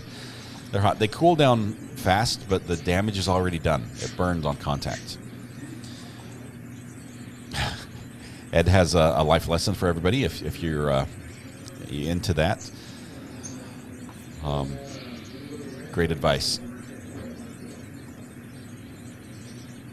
He is getting that, but he's nervous. Okay, they've instilled a couple doubts in him. Right, in this last video, the last CD, they told him that his wife had told them something, or not his wife. His wife had countered some of the things he said. They told him that one of the victims was talking and didn't die until long after she got to the hospital, which was a lie. I don't believe anyone has testified that she was talking at all. But they're trying to make him think that there's more evidence against him than there is. I mean, they already know, they've got a good idea that he was there. But DMB, you're right. Doritos is a blue bag. You win. Your turn next. Playing I Spy. Michelle says, yes, it burned. I'm catching up on the chat. I'm getting there. Stephen Lee says, I'm offering a free service, drunken 3 a.m. phone calls. Message me if interested. And the benefit of these phone calls is once you participate once, you get them for a lifetime. Just forever, every morning, every time Stephen's drunk and offering the service, you will be included in the call rotation. MB says, recovery addict, it's pretty normal for the interrogators to make them sit a while, right? Yes, it is. To watch them, to make them eager to talk again. Yes, there's a lot going on. It depends on the situation. If say for instance he provided information about something, they might be sending detectives out or investigators to check in the authenticity of that. They want to compare the notes with the other people, the other investigations that are going on. They might be finding out more information about the truck search. They might be finding more information about what Erica has told them or any follow-up that's happened. Pauline says, silly question, but did I miss anything? Nope, you didn't. Nothing's happened yet, Pauline. He still has not confessed. He still doesn't even admit he knows Erica. He's denied everything. He's been shown evidence from his truck. He's been shown the purses, the contents of the purses from his truck from the two of the victims. He's been shown the mug shots and the after pictures of 3 of the victims.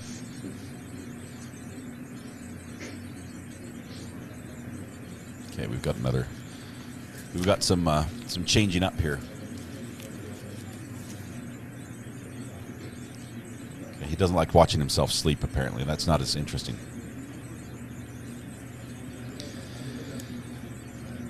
Exela says, recovery addict, there's no difference between him sitting in the interrogation room or a jail cell, so the defense claim is weak. Yeah, the only difference is he is handcuffed, one hand to the chair.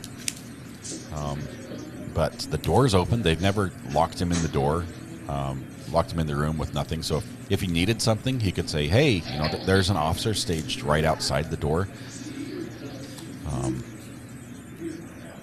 DMB says, I got to say, I'm not enjoying the extended cut of this film.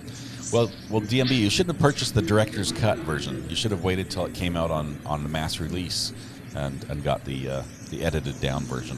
That's all I can say. It's your fault, really. Has there been any coercion yet?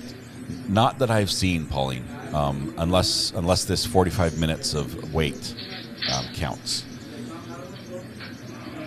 Clearly, he's miserable, but it might be that he's tired. It might be that I don't know. He might be hungover. He hasn't said that, but I spy something left open. Give us a minute. How many guesses do we get, DMB? I spy something screwed, says Mac. The book is much better than this video. They are wearing him down a little bit. Time helps. It makes him think. He's probably trying to build a story. He might be more willing to share what he's thought about or thought of how he wanted to present something or answer a previous question when they come back in. He might be a little more talkative at that. Good night. Love you all. Stephen Lee, thanks for being here.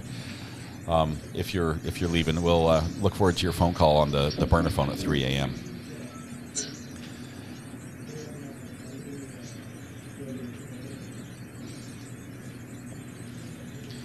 Mallory, it would be frustrating, but they're used to this, really. I mean, they really are in the position of control. They're controlling his movements. They're controlling what they talk about. They're controlling how the conversation goes. And it is a little bit of a chess game that has to be played at this speed. But they are the ones in control. So I don't think they're like losing at frustration type thing. Why won't you just confess type thing that a lot of us feel sitting here watching this. I think their training is really kicking in right now, and they're very effective in what they're doing.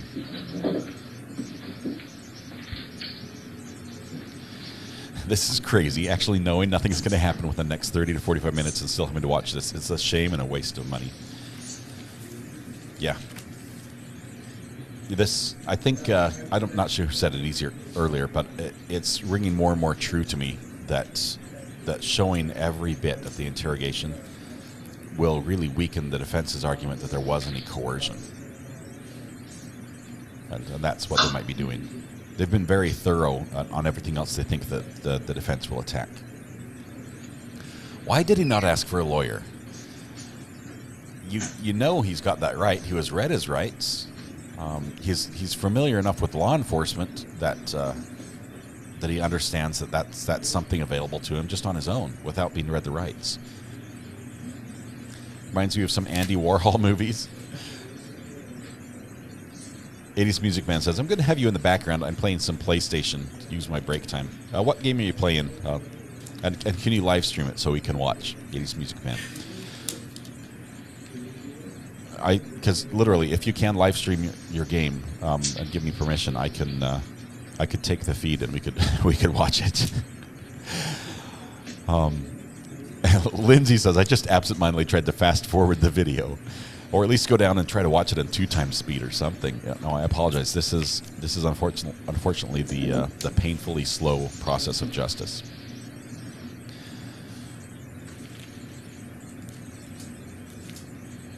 We might have to grab another trial feed just for this slow point. It gets confusing though, and I get a lot of I won't say hate mail, but I get some friendly reminders from people that say, when you're following 4 court cases at the same time, it's hard for us to follow your video. And I can see that. Your mind does not work like mine does, jumping from shiny object to shiny object. So I am trying to be a little more focused with each of my live streams.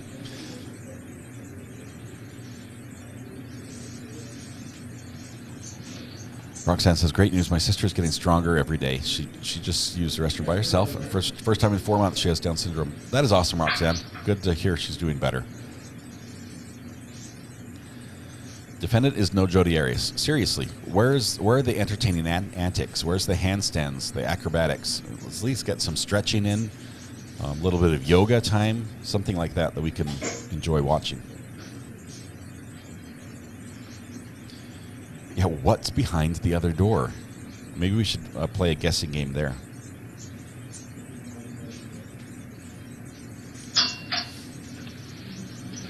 Default subscriber says, very early on, he said he wasn't talking to anyone. He said, are you talking about the Miranda rights? Because he was read his rights, and they uncuffed his hand so he could sign the paper. But instead of signing, he said, no, I'm good, and shook his head. And so both the deputies just signed, basically said, at this time, he was read his rights. He never waived his rights, but... yeah. 80s Music Man is playing basketball on the console. I forget what console you're playing. Nintendo, something like that. What is the defense trying to bore the jury to death in hopes for mistrial? Tom, this is actually the prosecution. Oh, the other door's left open. Now's your chance for a getaway. Grab your chair and run, Ortiz. You can do it. He doesn't know. If only now, now he's finding out in courtroom watching this that his escape path was clear and he could have run. Could he please start singing Holy Night? Oh, Holy Night. That one. I'm listening and playing Yo World, decorating my rooms. Little Mrs. Dog just brought back the lighter he stole a week ago. That's nice. He's asking forgiveness for late permission. Playing a game on my other monitor. Don't blame you, DMB. Love Laura CP. If you ask for a lawyer, it makes you look guilty. Yes, but as Matthew Harris pointed out yesterday, it can't be used against you in court. And if you don't ask for a lawyer, there's a good chance you'll be found guilty. So it's a trade-off for how you look and how you're found legally.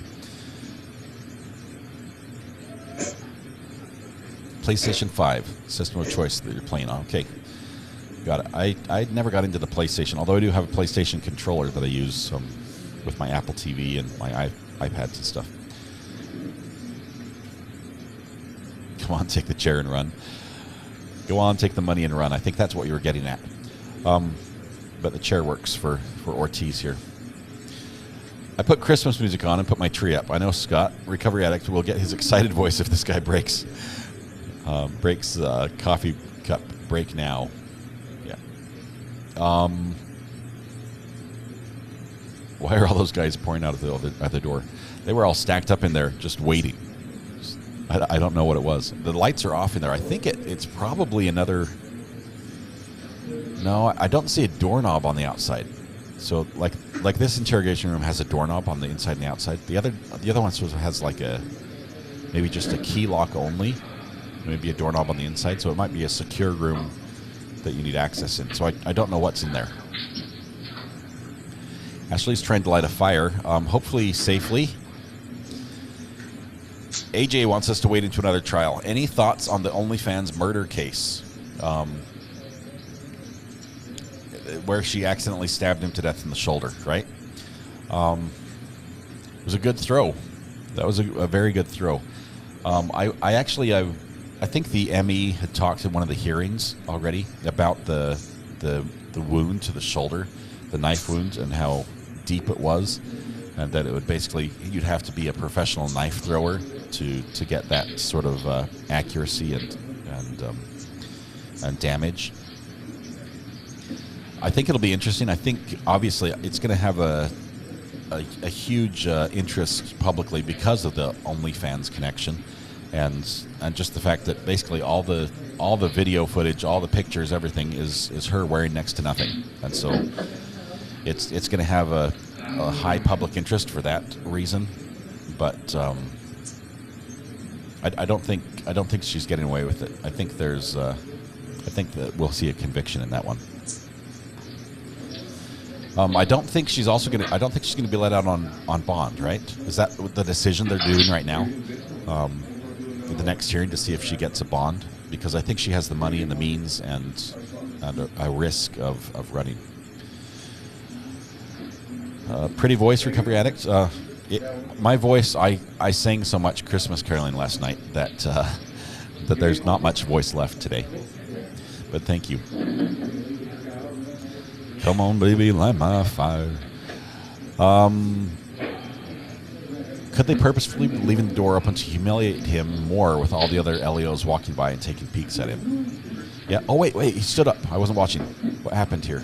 He's doing a little bit of stretching. He's wiping blood off his boots. No, I don't know. It looks like he's just doing some back stretches.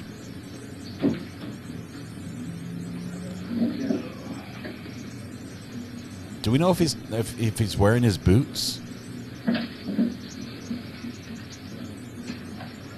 I might need somebody to sacrifice the opportunity to catch whatever happens in the next couple seconds and rewind to a point where we see him walking in the door and just pause and let me know. Is he in socks? Is he in boots?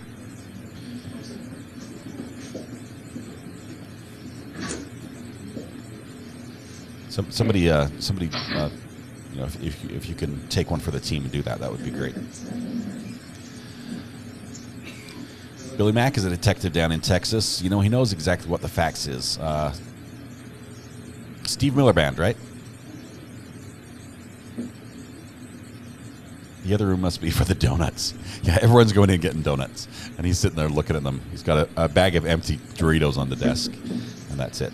We know from the testimony that he does not get offered, or at least he does not take any other food until after his confession, when he gets a Whataburger. And we will get to watch him eat a Whataburger here at the end. But he's in for a couple hours. He'll have to just subside on the nutrition offered by those Cool Ranch Doritos.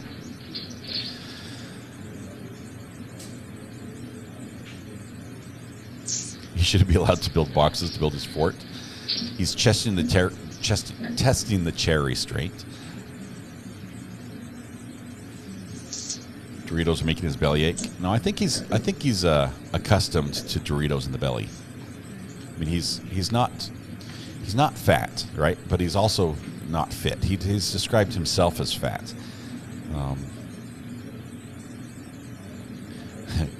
KQD says, you should hear what pneumonia does to an already bass voice. Super low.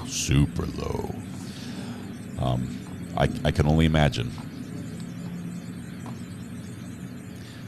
Saw his foot earlier, no boots. Okay, so the crime lab probably has his boots to test for blood. Let's get the swab for that. Little Miss says, I haven't heard of anyone Christmas caroling since I did as a child many, many years ago. Little Miss, it was a tradition growing up. We'd go Christmas caroling, sometimes for days it seemed like, as the list of people who we'd go Christmas caroling grew and grew. And then we could never cut someone off the list. They always expected us to come back the next year, and so it became a big thing, delivering homemade cookies as well. So that's just one of the traditions I've had growing up, and it's fun to do it. Let's see. My son is asking for what I want for lunch, and it's apparently rotisserie flavored chicken deli meat is on the menu. So I'm up for that if we have pickles. Yeah. Yes. D, all of the above. You should do lifts with a chair. There are several exercises you can do with a chair. The donut officer has just come out. Another guy goes in, checking to see if there's any left. Probably some maple bars in there, I'm guessing. Matthew Harris Law says, I think leaving the door open is meant to make him feel less trapped, even though he's handcuffed to a chair. He feels like he has options, then he's less likely to shut down. Did you hear that? Oh, beautiful for spacious, guys. He started humming. Should we sing with him? It was a patriotic tune.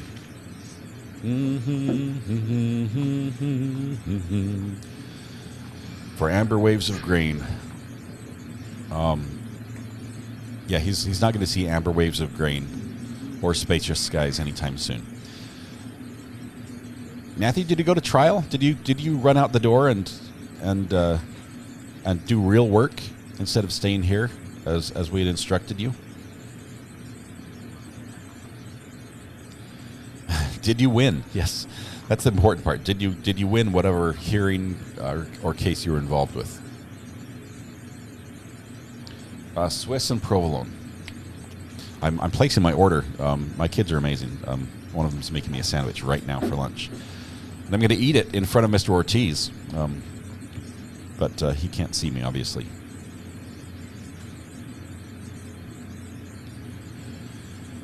Okay. All right. Tom says, I didn't see him walking through the room anywhere in the past of his life, unless I was wrong. I thought he went out to the restroom at one point. That would probably be the only time you would see his feet. I might have had some chat up covering the screen, though, so that would be my fault on that. So I apologize. The Christmas spirit meter has been down for many years. Matthew said, thanks all. Judge said he'd get us a ruling by lunch. Regardless of the ruling, I feel like a winner. Well, how you feel is what's important, Matthew. I'm sure you did a phenomenal job representing your cause before the judge. And you probably did it in cowboy boots and a hat. Well, maybe not the hat. Do you wear a hat in the courtroom, or is that like a is that a no-no? Is it like military where you're still humming? Is it like military where you take off your hat as you go into the building?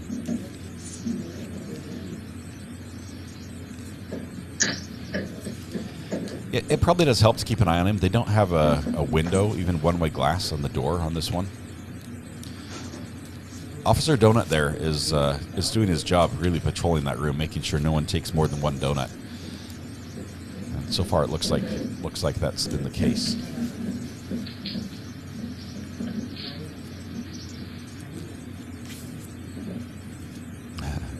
Bella says, Matthew Harris, I received your YouTube notice about wills.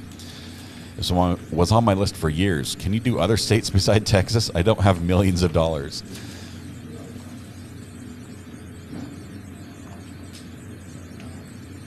Will that sandwich have a side of Doritos? I don't think we have any Doritos in the house right now, DMB. I could be wrong, but possibly some tortilla, just plain tortilla chips, but no flavored Doritos. You know, they did speed up the body cam footage at one point, or at least we skipped ahead. So I don't know why we're not doing this where we clearly know nothing has happened or nothing will happen.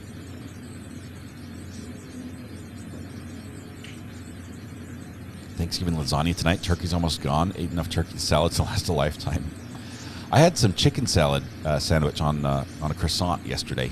It was absolutely delicious. In addition, I'm not sure if I told you this, my My amazing wife brought me sushi yesterday for lunch. It was, I might have mentioned that already, but she is amazing.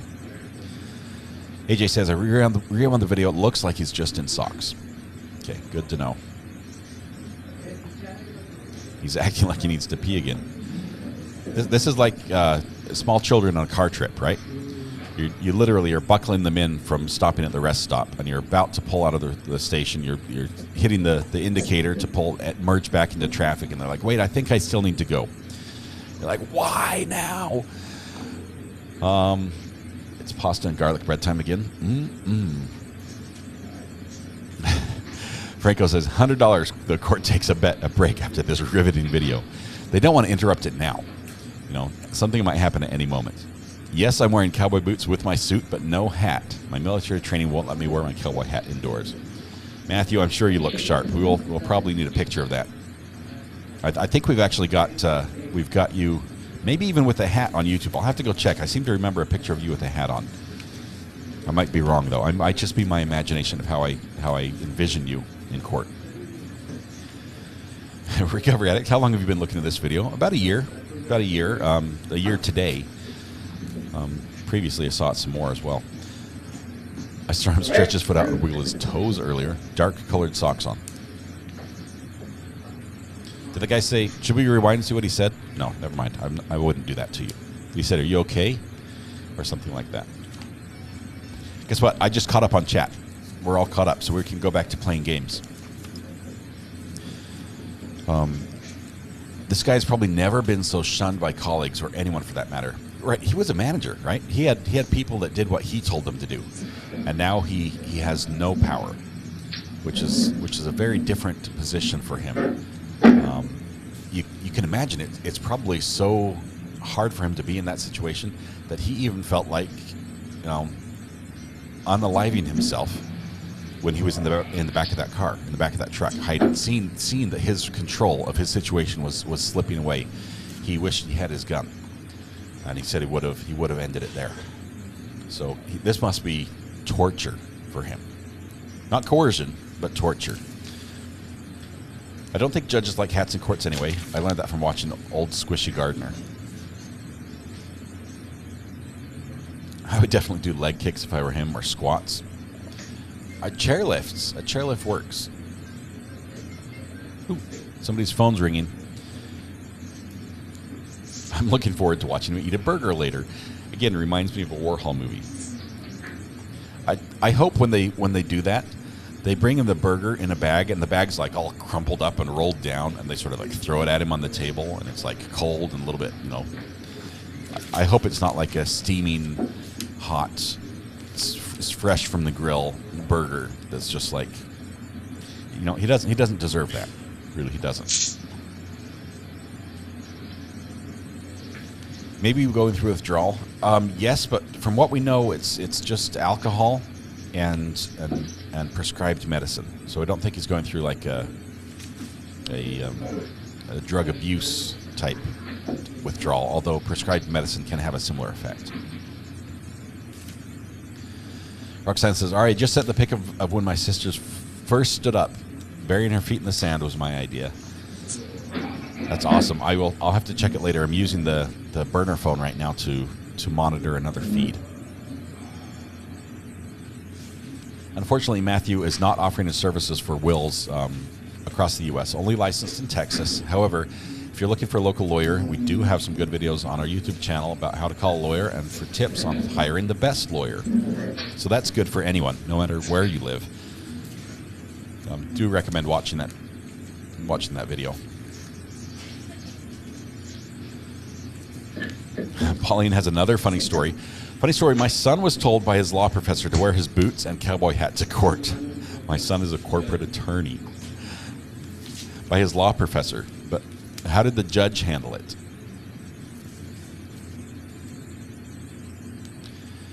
If he lifts the chair, can they charge him with an attempted escape? Probably not. He would probably have to make it out the door and turn away from them. But they haven't ordered him to stay there. Obviously, there's an expectation, there's like an implicit requirement that he stay there because he is handcuffed to the chair. So they clearly don't want him to leave. But I don't know. They didn't. There were several things they could have charged him with that they didn't. They've really just stuck to the big charges, I think. Right, the hangover, he would probably be laying down, resting his head right now if he was hungover. Same song. That's the only part he knows. Should we sing it for him? Oh, beautiful for spacious skies, for amber waves of grain, for purple mountains' majesty above the fruited plain. America, America. Yeah, that's a great song.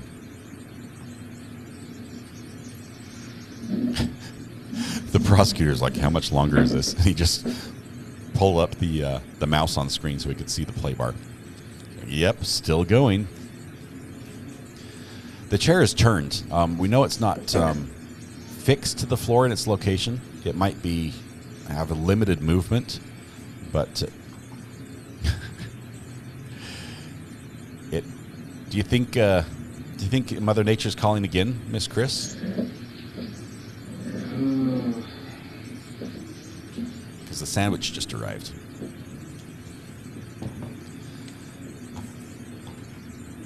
His feet are bound? Okay, I hear that now. I'm hearing the chains as he shuffles around. That makes sense. That makes more sense.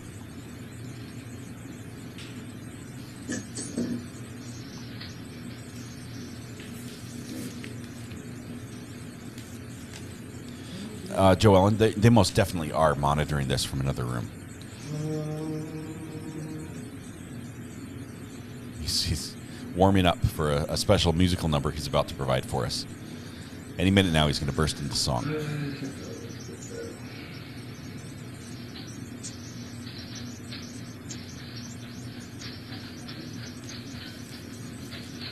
He's swinging his leg. That sound you're hearing is the shackles on the floor.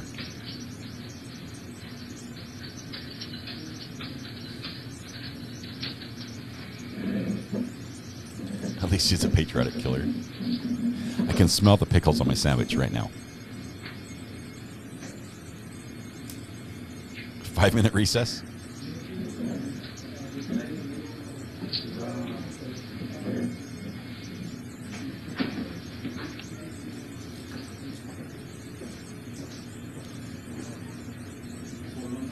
He's turned the chair, but he hasn't picked it up. You've got to wonder. He wants to see what's happening out there. He wants to know. He wants information. He thinks, similar to Daryl Brooks, that his life is over. But he's probably still got that curiosity of what's happening. What's happening next? What's taking so long?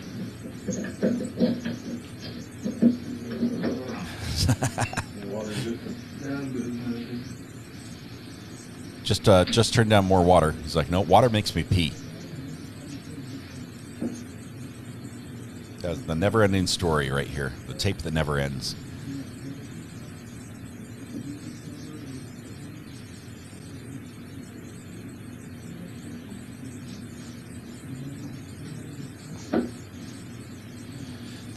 Lindsay, this tape started with him getting a bathroom break.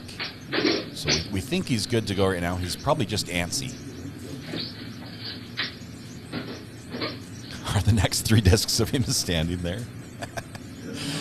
This one is. We were told that and maybe the defense will jump all over this because the witness testified that no one interacted with him during this video. And clearly an officer just poked his head in and said, do you want some water? And he said, no, I'm good. I guess that doesn't rise to the level of an interaction. DB would have already peed on the chair.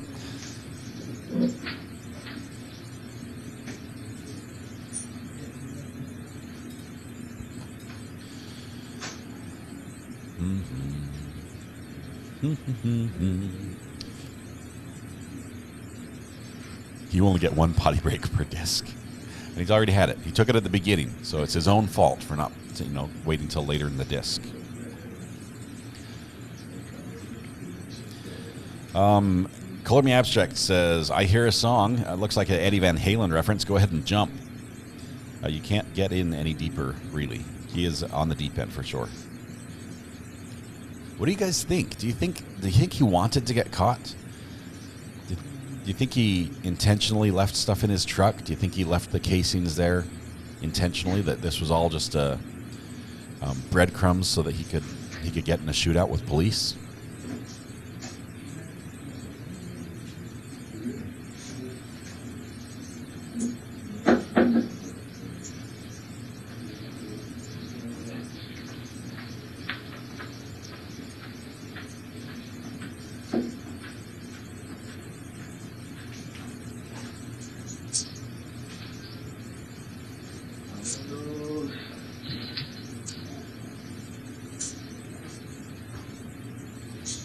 That is a good sandwich.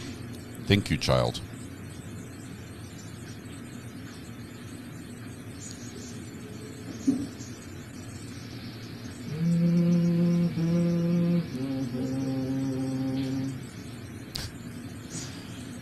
Got the same stanza, the same song over and over.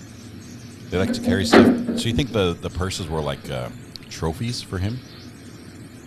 He just says, I think he just stopped caring about his life and the lives of others. Toxic's also thinking they might have been keepsakes. He's pretty tall. He's a tall guy. That's probably going to be a 7-foot door, right? 7 foot something.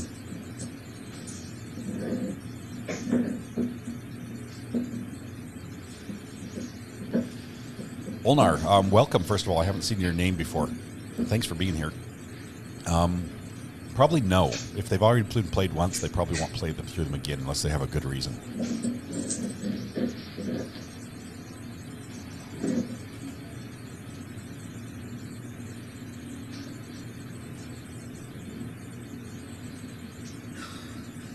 Miss L, I've been thinking about this. There was some conversation he had with Erica where he was worried because he said he was the second to last person to be with her. With Melissa, I believe. Which, I don't know how he could determine that there was someone after him or not.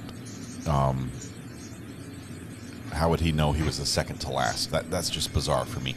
But it's possible that that was on his mind, and he was looking for people who might be able to link him to the first murder, and when he killed them.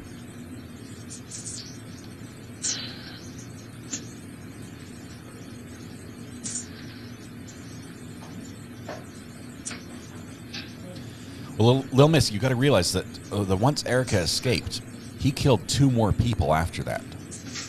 So I realized that it was very quick. He didn't have a lot of time, but there were 2 more murders that had not been committed when she escaped.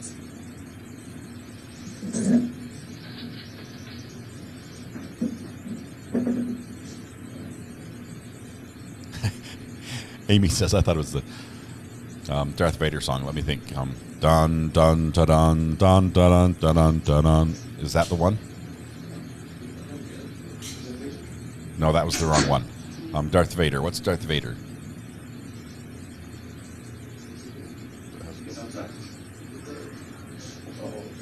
I don't know. It's the Imperial Death March, right? That's what you're getting at.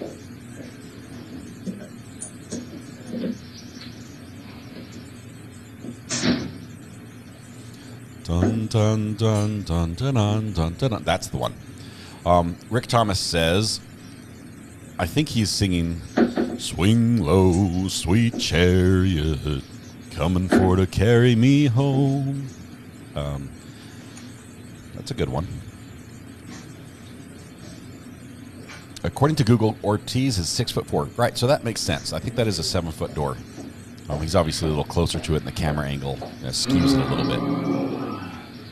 He's like, what is the holdup, guys? Just kick the door into my house already.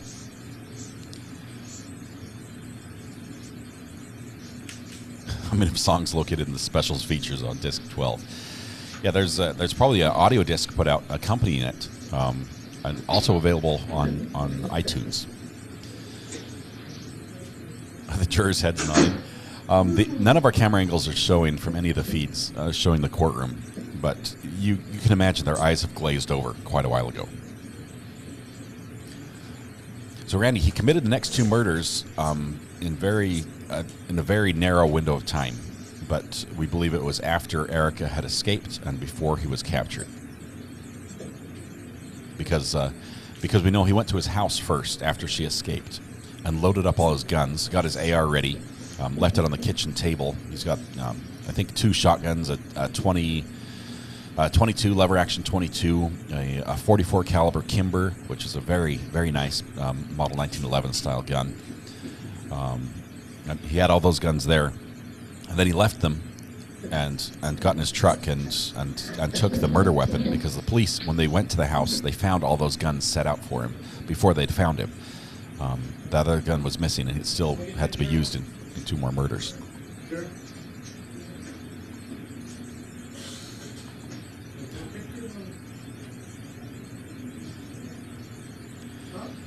Pauline, he has mentioned things to the attorneys. There hasn't been a lot of discussion, but there has been a little bit of back and forth talk. We haven't heard his voice really, other than this video. So I haven't heard his voice in court, even on a hot mic.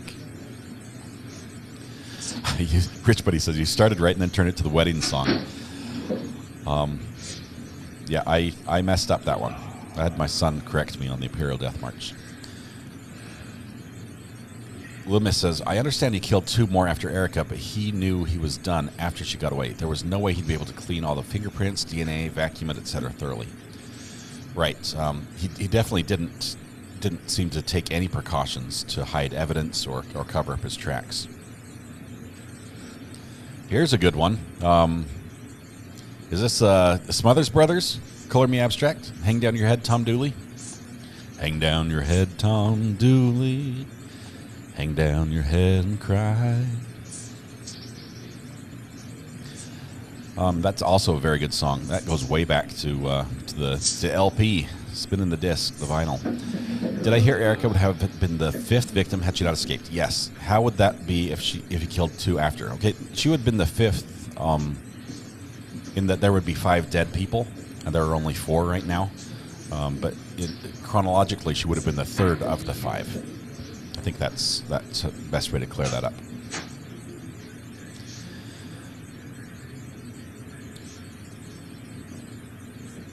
Right, Toxic's correct.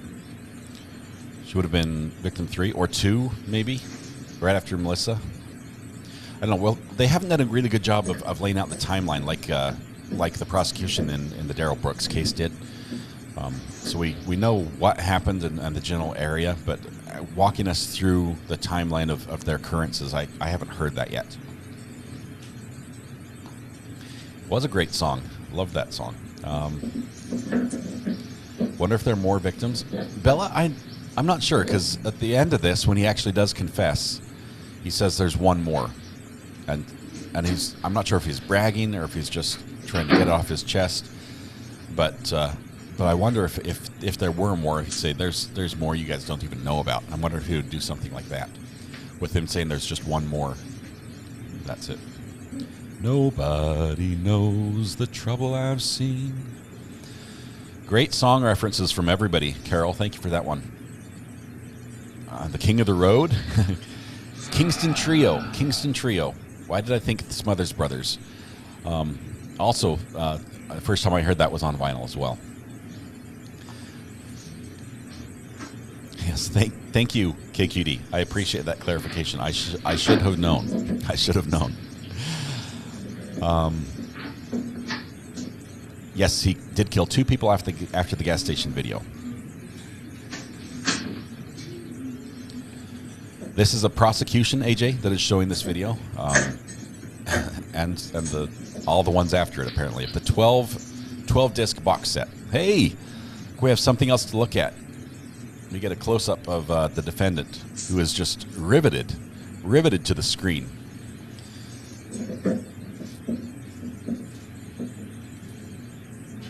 Fun fact, Tom Dooley was hung in Statesville, North Carolina. That I did not know. His crisp packet is annoying me. That's the bag of chips, for those that aren't familiar. He needs to fold it or at least flatten it. The heathen. I know, and there's probably at least 1 empty drink bottle there as well.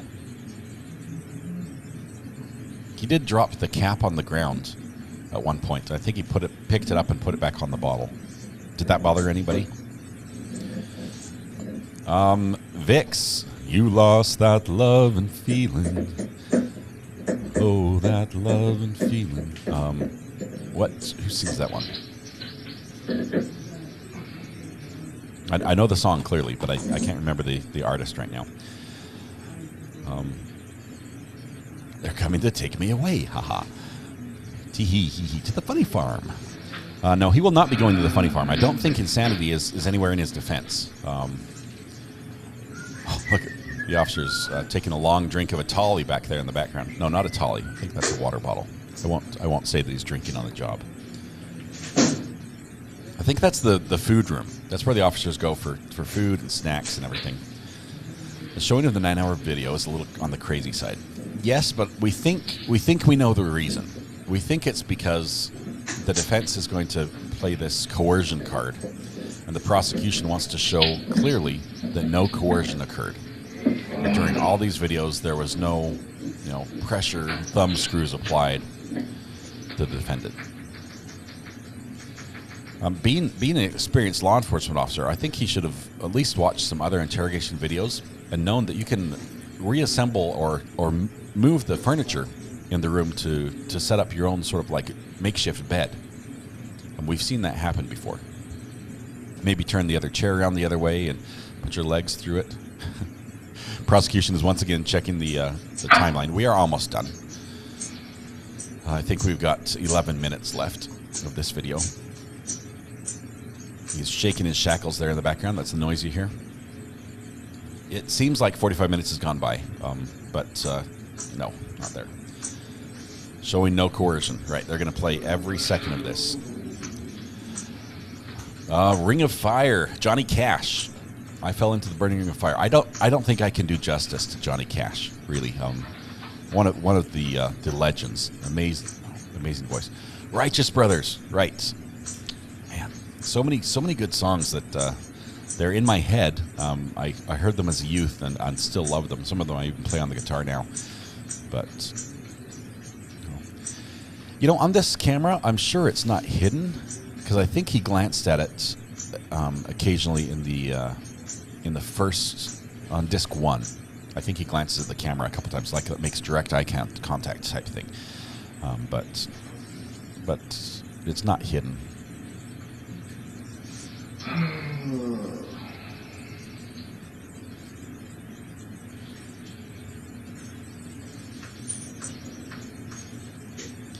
Bella, you bring up a good point here. We've seen this before. When in an interrogation, the interrogators will use derogatory terms to talk about a victim, and inside we're like, why? It makes our skin crawl and say, you're supposed to be the good guy. Why are you talking about people in these terms? Why are you being so callous about this situation? Why would you do that? But in a way, they're sort of trying to get on the side of the suspect and say, hey, we see it the way you see it type thing. These guys were a scourge to society type thing. You were cleaning up, and we'll get to that in this video. And I'm not necessarily this video. I know it won't be on tape disc 4, but in this interrogation, we will get to the point where he talks about how he was cleaning up the city and doing the city a favor. So that's as disgusting as it is to hear it out of the mouths of the police officers who are then sitting on the stand and testifying for the prosecution, to hear them sometimes use very derogatory terms to refer to victims. It's important. It's actually a tactic that's used in the interrogation. But great question, or great comment there. Debbie says, good afternoon. Will you give JB a shout out? Why would I give JB a shout out, Debbie? He never talks to us in chat.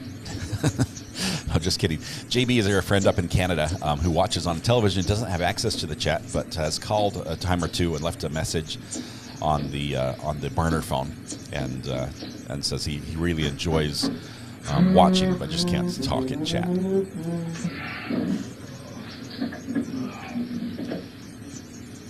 I believe, and we all have grounds now for a case, possibly class action, against the state of Texas. And probably a civil case against the prosecutors themselves because of their behavior has removed them from the protection of the law from a legal standpoint. June Carter wrote Ring of Fire. So that's going even back a little bit. So Johnny Cash covered it then. I did not know that.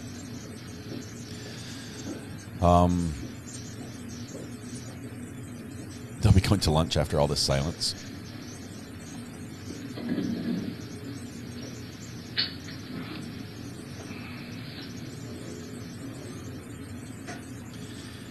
Yeah, AJ, in Brooks' case, them going out of the room and watching what he does was very enlightening, and it showed that he was not being truthful in his injuries and things like that.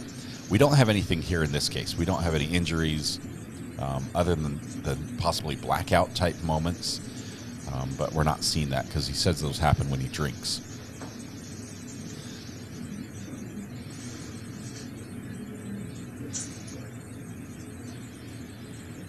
This feels like the cutscenes in video games that you're not allowed to skip that go on forever. Or those 2-minute unskippable ads on YouTube before you get to watch your video.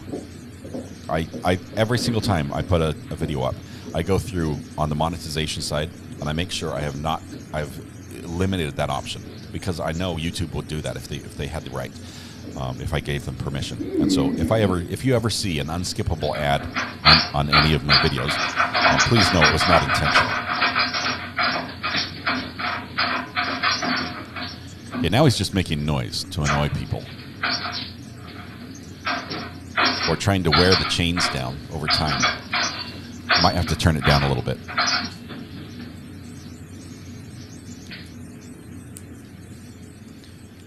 We'll turn it just a little quieter so the background noise is quiet.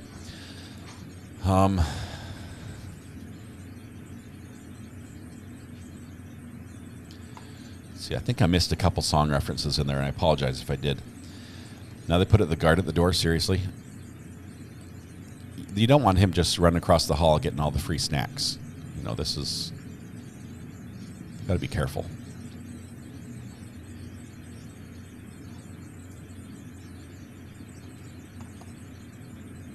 Debbie says, you know you can leave the cameras rolling and take a comfort break when you need to, right? Debbie, I'm aware, but I am also superhuman. And at this point, I've not consumed the Doritos and the water that Ortiz consumed, and so I'm not requiring the comfort break at this time, but I appreciate you asking after me. Why can't they speed it up? You know, it was all they could do to get this to play, really. This is the limit of their technical expertise, and so once it's playing, just let it go. At least that way we know we're making some progress. If they try to speed it up, who knows? They might accidentally rewind or go back to disc 2. Big yawn there. Oh, Candlefter says, one of Johnny Cash's last albums, he did a cover of songs from Nine Inch Nails and such. That is haunting. That cover was unbelievable. He sang through a broken jaw. That was the most. That's an amazing song.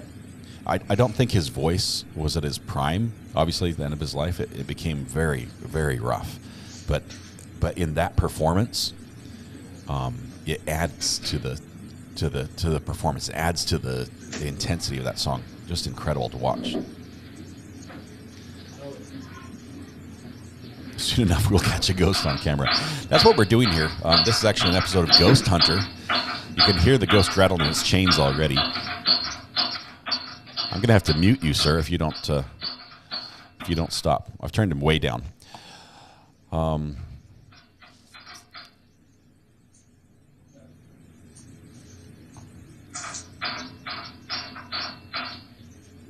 The chains will indeed erode. Maybe 1,000 years, maybe half the time, twice. He is wearing the chains down. He's testing all the links, trying to find if there's a weak link at some point.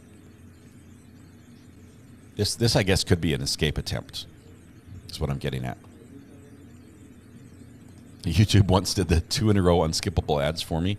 First one was 30 seconds. Second one was 45 minutes. The video itself was 17 seconds. DMB, I would be uninstalling the app or creating a new account by that time and hoping to get a different ad if I go back and watch it.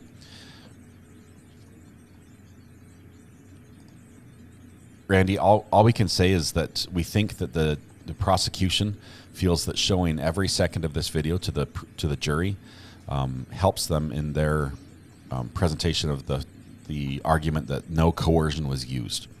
And if they skip something, there would be a doubt in the jury's mind. But there's no doubt in my mind. There's no coercion in this. There's torture, but there's no coercion.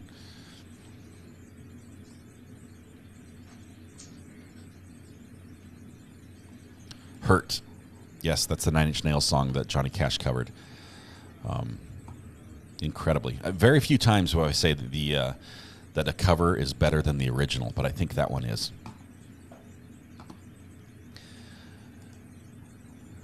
Your dog growled, Debbie. Yes, officer is guarding the snacks. Apparently some new ones have been delivered or something, so they require more...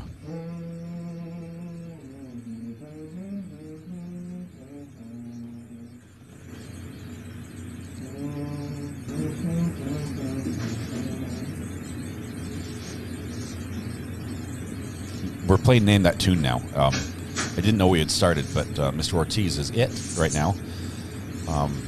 Who's guessing?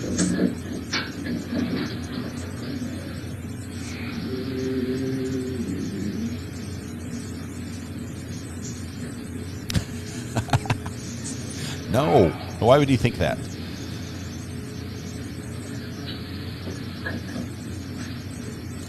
I told you I'm just gunning for a sponsorship from Depends.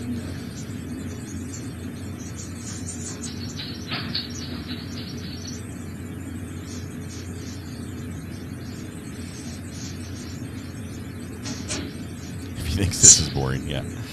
Wait till the next Life Without Parole.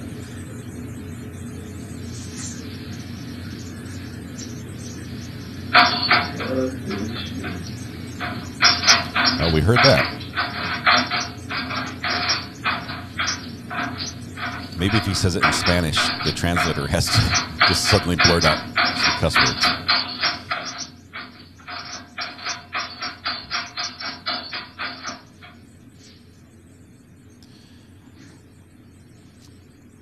That's why I have an ad blocker. He's practicing for Christmas Carol, Ghost of the Future. I think he's trying to get somebody's attention. Laura, you didn't miss anything. He has hummed a couple tunes, poorly, I might add. We've played a little bit of musical trivia in chat, and several guards have gone in and out of the break room. But that's about it. And he turned down a bottle of water. But this 45-minute video consists entirely of him doing nothing.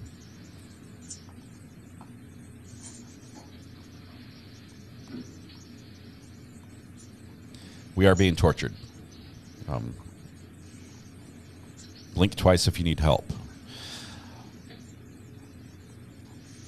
His nose trumpet isn't working.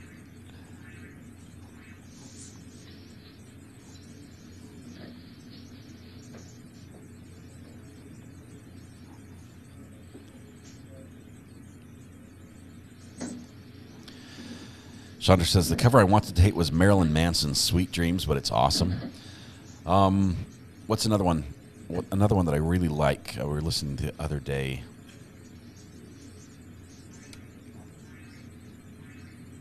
Yeah, the Sounds of Silence by Disturbed. If you go to that one. What do you guys think of that one?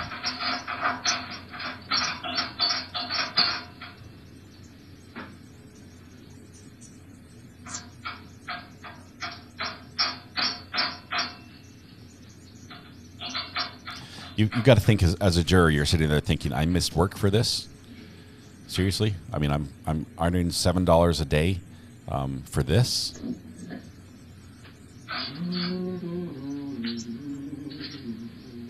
We got a little vibrato in that little Name That Tune.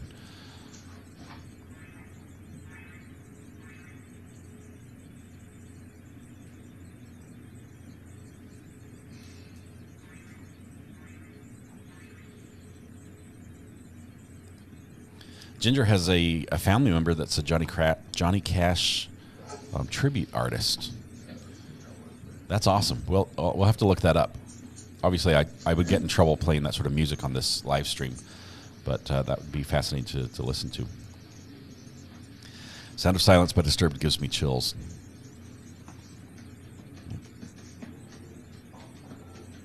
think Ortiz just voted?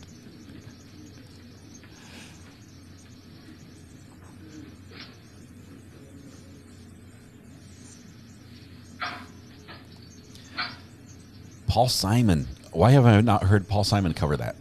I'll have to look for that. Pentatonics covered it too. That would be interesting. I really do like their stuff.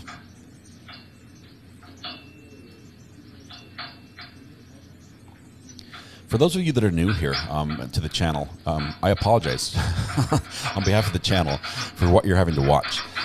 Sometimes court is like this, and today it is. Generally, we have a little bit more to discuss, a little bit more to watch, a little bit more interesting things going on. But we do have one of the greatest groups in chat. So if you're not participating in chat, you're missing out on about, right now, about 7/8 of what is happening on this video. Do encourage you to drop a line, say hello. We're a friendly bunch. We do ask that you just be polite. Even if you have disagreeing opinions, those are welcome here as well. We don't kick people out just because they think differently than we do. But we do appreciate any questions or any input. And if you have any insights as well, we love those here.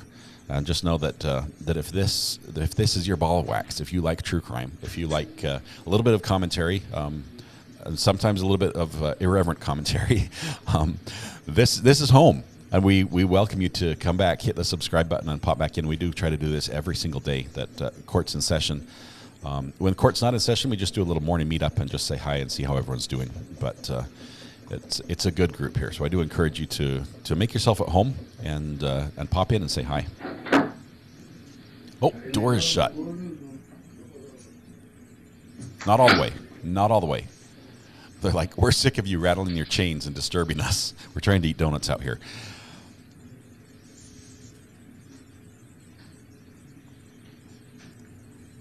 Don't you forget about me, my simple minds.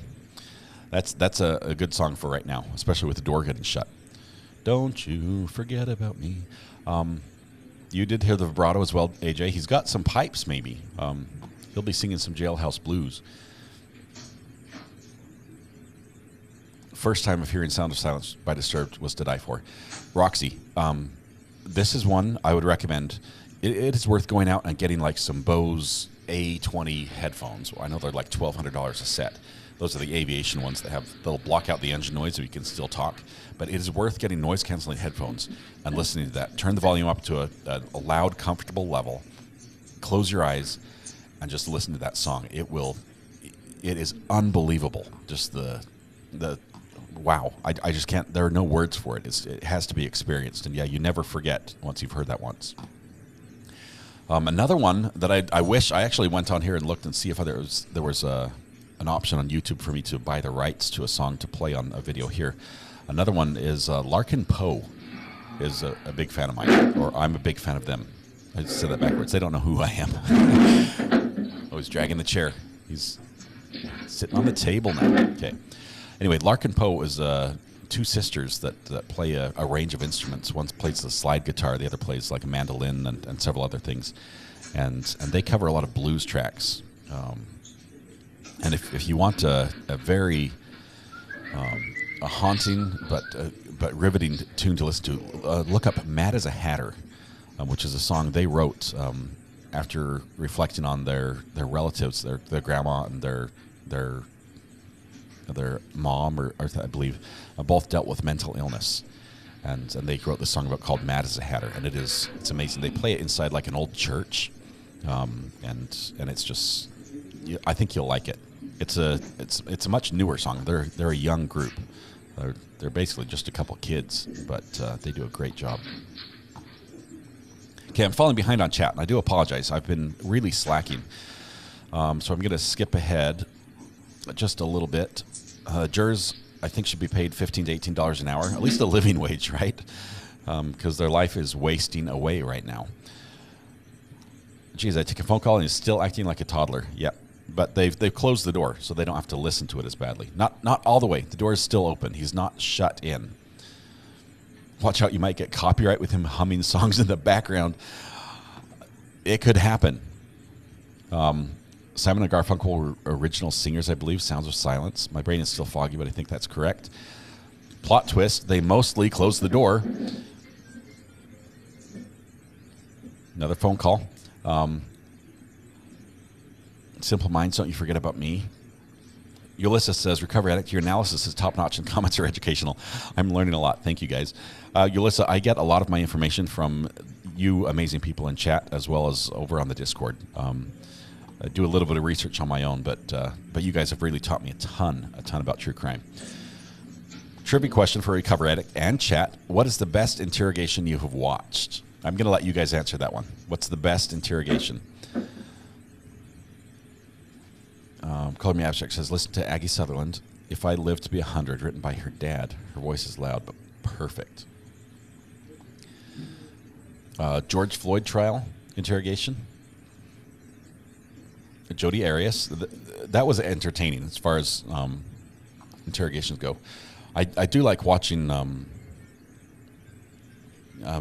some surprising ones where, I don't know, for me, watching a cold-blooded killer confess without blinking to very atrocious things, it's intriguing for me.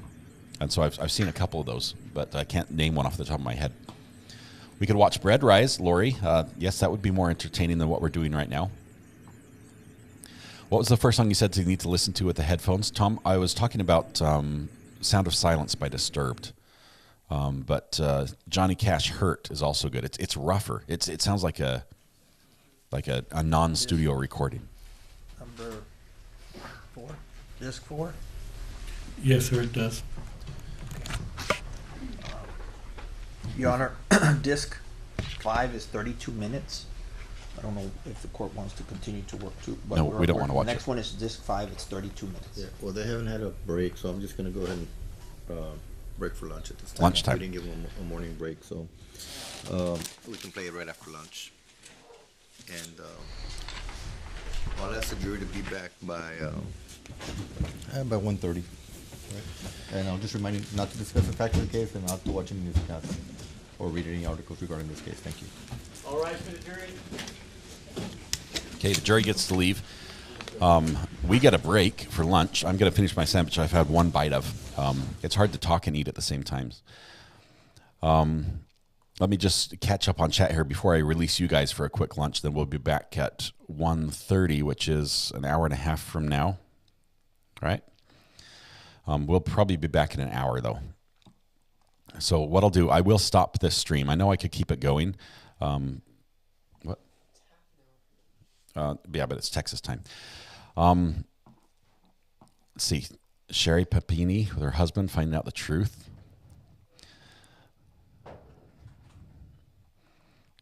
Okay. Trying to catch up on chat here.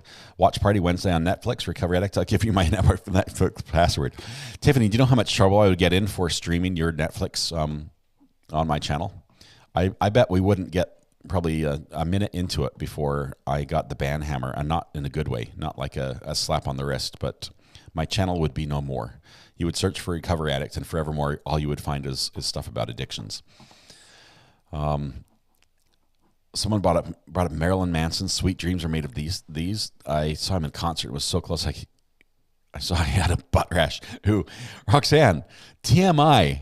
I started reading that because I didn't know where it was going, but then you made me say it. Please save your game and insert disc 5 to continue. That will come after lunch. And at 32 minutes, at least it's shorter. And maybe something will happen there. Film interrogations like Tom Cruise getting Jack Nicholson to confess, ordering the code red. There's a similar event in 1959's Anatomy of a Murder when George C. Scott is harassing a young woman. We're just old enough to remember the Simon & Garfunkel version. Let's see, Philip Chisholm. Have you watched The Staircase on Netflix? I have not. Right now, I do not have Netflix. I tend to get it for a month or two at a time during the year and binge watch everything during that time. And then I was like, there's nothing to watch. Why am I paying for this? And then I close it, and then eventually something else comes out and we get it back again. Maybe the police kept a recording of your interrogation as a mad bomber. Maybe you could play that between discs of Ortiz not being interrogated.